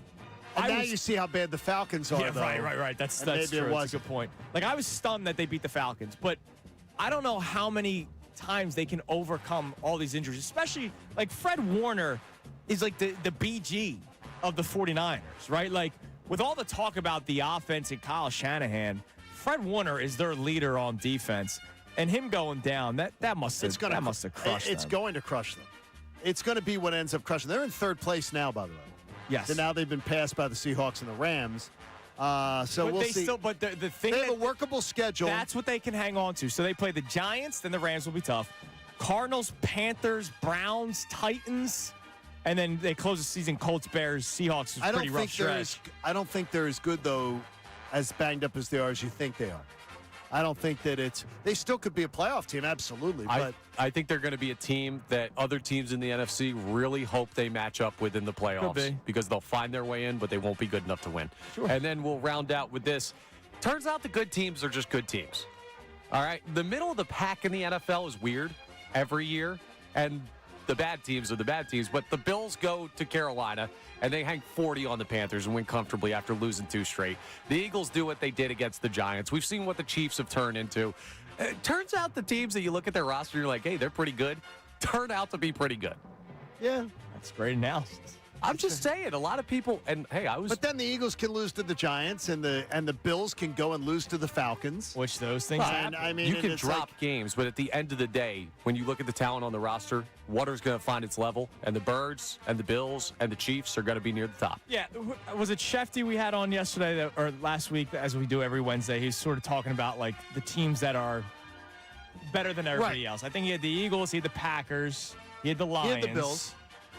Right. I'm the NFC first. Right. But yeah, he had the Bills. Right. Buccaneers as well, I believe. Bucks are there. I think the Bills was his. And Chiefs, because the Chiefs are the Chiefs. But I think those were the only 2 AFC teams he had. Yeah, I don't think it's Bills Chiefs. Because like I still look at the Bills, even though the Bills are a win behind the Patriots, I still look at the Bills as like the dangerous team. Credit to the Patriots. Yeah, Still look at the Bills. Patriots first. may be this year's Commanders. Could be. Where everybody's and who going to in go. the world are the Colts? Well, yeah, dude. I mean, that's. I believe that the Colts are going to be one that's a dangerous club. But if the Colts if you told me right now, the Colts to get to a Super Bowl would have to go through the Bills and the Chiefs, they're not going. They may win one, but they're not beating both. That would be my guess. I listen.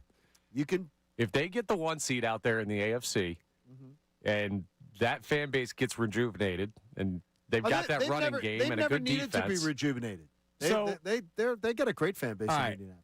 I'm going to name the teams. You tell me the teams that are good that they face. All right? Okay. Dolphins. No. Broncos. Yes. Titans. No. Rams. Yes. Raiders. No. Cardinals. No. Chargers. Yes. Titans again. Maybe the second time. No. So of the 3 teams you said yes, games. they're 2-1. Yeah. They lost to the Rams. They beat the Chargers pretty handily. That was the game where the Chargers kept kind of coming back, but they never really did. and they beat the Broncos by 1 point. So to John's point, I mean, I just don't believe that they're built. It's a long way to go. Long way to go. But if they, totally fair. It depends on the path. Look, I'm going to tell you right now, if the Eagles aren't a 2 seed, I don't believe right now is what I've seen this year. They're going to the Super Bowl. They're going to be 2 or 1, 3 or 4. I think the road will be much nastier. Will be much nastier. All right, coming up next, we'll continue to check our text line on the Eagles' victory, some other of our topics that we have as well. Also, did they once again have a bye at the perfect time? Back-to-back years? We discuss that next as Kincade Salciunas, 97.5 The Fanatic.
Salciunas, 97.5 The Fanatic on this Victory Monday morning, not just for the Philadelphia Eagles.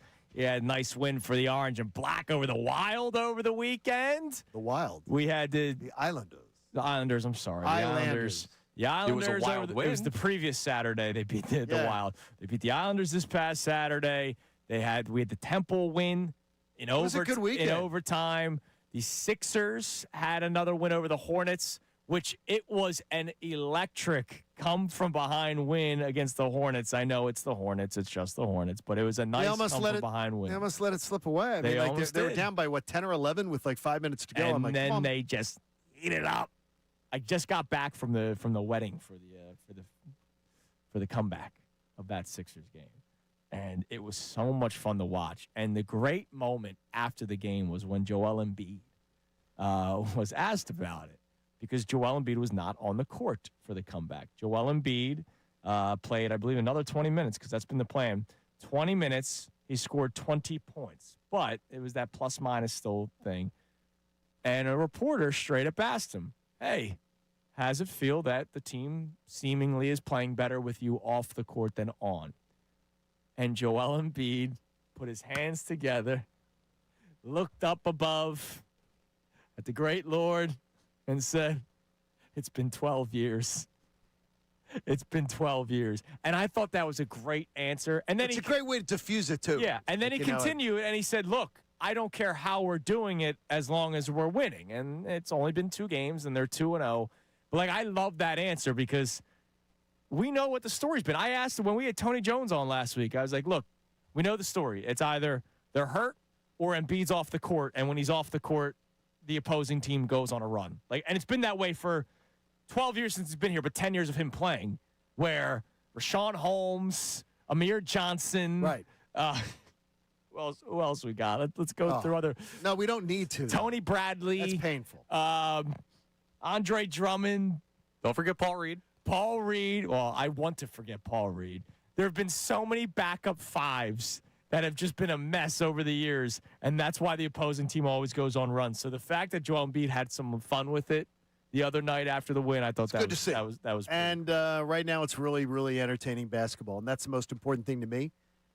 I'm entertained watching the Sixers. I got to tell you, I haven't found the Sixers style of play for much of the Embiid era I found it to be really boring, like a boring style. I love even though I'm not a fan of James Harden, I was very entertained. I was very, very entertained watching him and Harden play together. Yeah. That was entertaining basketball. I hate isolation basketball. It's boring, to me. No, this is exciting to watch. A 7-foot behemoth is doing it, but that's just, we could debate that another day. It's been fun. It has been electric. VJ Edgecombe did not put up 37 points in Game 2. He only put up 15, 8 assists, and 6 rebounds in 40 minutes of work. What's wrong with that kid? Barely had a good day. But no, it was a nice weekend for Philadelphia sports, and hopefully it continues. Sixers will be back in action tonight at home against the Magic. And that's a nice little, hey, let's see what they do against the Magic, because the Magic will be one of those teams that will be fighting for those top 4 seeds in the Eastern Conference, considering the injuries to Boston and Indiana. The Cavs will be up there. They were the 4 Knicks will be year, up there. If not, they were right outside. They were either 4 or 5 last year. So that's a good team. Yeah, no, the Magic are, Paolo Banchero, it's a good team. And Desmond Bane, who they acquired. So tonight should be an interesting game. 7 o'clock tip-off. You can listen live here on 97.5 The Fanatic. Before we get to our text messages and the bye week conversation, Miles in West Philly wants to talk about that tush-push fumble or lack thereof. What do you got, Miles? Hey, how you guys doing this morning? Hi, Miles. Good, how are you? Doing well. So, I'm not going to be the crybaby here. It was 100% a fumble on the tush push. We agree with you. So we agreed, both of us. Well, here's where I struggle. The forced fumble that was called back on Dart, Jackson Dart. If that's not a fumble, I don't know what is, because it brings me back to when Cooper had that called back fumble on Baker Mayfield a couple weeks ago. I get that the arm looks like it's moving forward, but the ball was hit out of his hand. I don't know what a fumble is if that's not a fumble. That was a fumble also. But nobody's talking about it. Nobody's talking about it because the Eagles won by such a large margin. Well, I think nobody's talking about it because the fumble that wasn't called was the brotherly shove, and people want to hate on that more. Well, yeah, there's a lot of that. I think I think the refs were dreadful on both sides of the ball yesterday. I thought it was missed call after missed call. I thought the calls that they were making for both teams weren't really correct. And it's great, obviously we're sitting here Victory Monday going into the bye week. It felt great yesterday. The throw and catch the Dotson was so much fun, and we're seeing how Smitty is getting involved. And just how we're watching Bigsby perform and Jalen Hurts, it feels great. Go Birds, guys. It's been a wonderful Damn right. I love that. Good. Thank you, Miles. I love a little Go Birds. What a great name, at the end there. It's a great name. Miles. Yeah, look, Sirianni was having his moments, too, yesterday, sort of yelling at the officials. It was a rough day, but the Eagles won, so, The whistle during the field goal. That was weird. It's weird. It's a weird day. Yeah. Weird day for the referees yesterday. What are you going to do? All right. The bye week, did it come at a perfect time again for the Philadelphia Eagles? Back-to-back years. Yes. Yes, it's a perfect time because they're really banged up. Your number one wide receiver is out with a hamstring injury, and the hammy is always scary, right? So he's out. You know how banged up the offensive line is even if they're playing. Landon Dickerson, Lane Johnson has missed time this year. Jordan Mailata has admitted that he's not feeling like himself, compared to last year, or wasn't coming into camp. Just sort of his body's not recovering the same way. You got, as Andrew Pacheco pointed out, Jalen Carter battling with the shoulder injury and the heel injury, enough so where he missed the Thursday night game against the New York Giants earlier this year. This bye week, and oh, by the way, bye week after you had the sort of mini bye, Giants to Vikings, it's nice. Like, it's good for these guys to sort of get a little bit healthier. They need it. And with two very important games, like, that's part of the reason why I mentioned it's important. It's not just getting healthy. It's not just building off of what you did against the New York Giants offensively. Good job, Kevin Patullo, for coming up with that game plan, those play calls. It's also to get right and healthy before you play the Packers and Lions in back-to-back weeks. It's going to be, and now you gave yourself the 6-2 start, gives you the luxury. And I say it is that luxury of going 1-1, of splitting the Lions-Packers. Sure. As long as you don't come out of that 0-2, your season's on complete cruise control. But if you want to win the NFC, I think you really want to get the Packers win. You really, really want to get that one. You guys are very Lions up, and that is always big too. But you got to get one of the next two, and you're set up. The injury situation, though, we don't know about A.J. Brown. No, we don't. We don't know about Cam Jurgens. We don't know that these guys will be back. But they do get 2 weeks off. 14 days, or at least if they're going to get in the practice window to play, they have 11 days off now. That's a real nice huge length of time to be able to just have some time. And I wonder how it pays off in the long run. Yeah. For the whole team. And plus they can self-scout. That's one thing that Nick Sirianni's teams do is they self-scout during the bye week. So there's going to be a lot of that going on, too. You ready for a pre-stat for the Green Bay game? Way too early? What's that? Nick Sirianni's still undefeated in his Eagles tenure off a bye. How about that? Just saying. Good to know. Just saying. Hopefully that continues. Well, that's good. All right, what do we got on the text line there, Mr. Prestat? All right. Jacob from Clearwater checks in, says, this is a nothing but love text. The offense was humming yesterday. The defense was playing ferocious. And how about them flag guys? Zegras with the eye emojis. Damn right, man. Look, that was good. It was a great week. It was a great weekend of Philadelphia sports, considering what we just went through. Now, regular season wins for the Sixers and Flyers does not heal the pain of that Thursday night with the Phillies and Eagles. Eagles losing the Giants. Phillies getting eliminated by the Dodgers in the playoffs did not totally ease the pain, but it was nice coming in on a Monday morning and wow, look at all these nice things that we had this past weekend. It was really good. Nice little change of pace for us. What else we got? Wait a minute, though. Connor, I'm just thinking about something you said. Does Super Bowl 57 not count? I don't think you can go Super Bowl for bye week. As a loss for a bye week? No, I don't. No, you don't. I don't look at it that way. You don't? No. You had 2 weeks to prepare? I don't think you'll find anybody comparing playing in a Super Bowl to coming off a bye week. Okay. Yeah, I don't look at it that way. What do you got on the text line? Mo from Warrington checks in, and he's already sent this text once, but he's sending it again. He sent it yesterday during the game. Guantanamo Bay is greater than Revis Island, and Dejeen Machine is the best tackler in the NFL. No, He's unbelievable. I'm not joking. I'm not going to sit here and say he's the best tackler in the NFL without Well, there's not much it's hard to compare. But his ability to tackle in the open field, especially when you've seen some issues with this team this year tackling the open field. Like Drew Makuba has struggled at times. Keely Ringo has struggled at times this year tackling in the open field. The fact that it's like one-on-one, DeJean and whoever the ball carrier is, DeJean's winning the battle almost every time. Have we seen him like miss an egregious tackle this year? I don't think so. No. Nothing comes to mind. There's a lot of missed tackles on the defense this year to remind yourself of. And DeJean is not. And DeJean's doing it open field, midfield, sideline, behind the line of scrimmage. He's been spectacular. And that's something where I asked again earlier, like, a lot of teams miss this. He fell to the second round. If you remember, we were doing the show the day of the NFL draft, and DeJean all of a sudden climbed up on a big board, top 15 pick. And I know it's all smoke. It's silly season right around the draft. Sure. But one guy's reporting he's going to be a top 15 pick. The Eagles had to trade up for him in the 40s.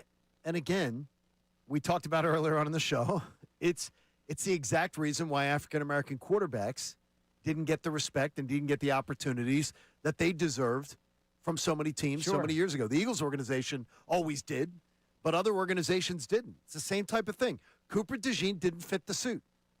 He didn't fit what they're comfortable seeing at a safety. He's sneaky athletic. He's fantastic. What else we got? Student of the game. Kenny checks in. Great point here. A little bit of a longer text, but bear with me. He says, don't underestimate field position and penalties in the play calling conversation. Yesterday, the Eagles averaged 33 yards per kickoff versus season average of 21, 17 yards per punt return versus season average of 8, and penalty yards were only 30, which is about half of what they've been averaging. Who was that? Kenny. Kenny. All right, Kenny. Welcome to Kincade and Salciunas, though. Kenny, it's the show that cares about special teams. I've been saying it for weeks. Kenny, that's great. Tank Bigsby, with all due respect, he had a really good game yesterday. Killed them at times this year in the kick return game. Horribly. Like, really bad. Yeah. And everybody else that they've trotted out there, Gibson had a very good week last week. Will Shipley in the kick return game had a really big week yesterday. That's important. When you're not starting on the 20-yard line, especially in this NFL where teams are being gifted the 35-yard line depending on where the freaking football lands, if it doesn't land in the landing zone, the fact that they were not getting past the 20-yard line was egregious. There was the one where it fell out of Bigsby's arms and went out of bounds at the 4-yard line. Like, that's horrible. It was bad. And then A.J. Dillon wasn't an answer either. I don't think anybody thought he was an answer. Where is A.J. Dillon? Inactive. Yeah. He's probably done. I would imagine he's done. You think so? After what you saw Tank Bigsby did yesterday. No, but I mean, as far as they keep him around, just, Yeah, he'll be on the practice squad. Right. He'll be, what's his face? Rashad Penny moving forward. Man, he's done more than what Rashad Penny did, but. He's the first guy you went and got. Right? Well, you had Shipley already because of the draft board. We already had him. Yeah, and then you made a trade for Tank Bigsby. You saw something in camp. No, but I mean, you went, the first guy you got is now inactive. The first guy you said, he's the guy. He's the guy we're going to pay. He's the guy we're going to go get. How he went. Now he's inactive. I think they took more of a flyer. How much did they even pay him? Because remember, he was but he's injured all of last season. I got you. It's the first move they made, though. Okay. I mean, I didn't realize what time it was. Life-saving cancer research, please. Hey, let's do it. It's always fun. Hey, H&H Heating and Air Conditioning made a donation to the American Association for Cancer Research, and you can too. Go to 975thefanatic.com/AACR. I'm living proof. Cancer research saves lives. All right, everybody have a great rest of your day. Enjoy the rest of your Victory Monday. It starts next with Middays with Marks here on 97.5 The Fanatic.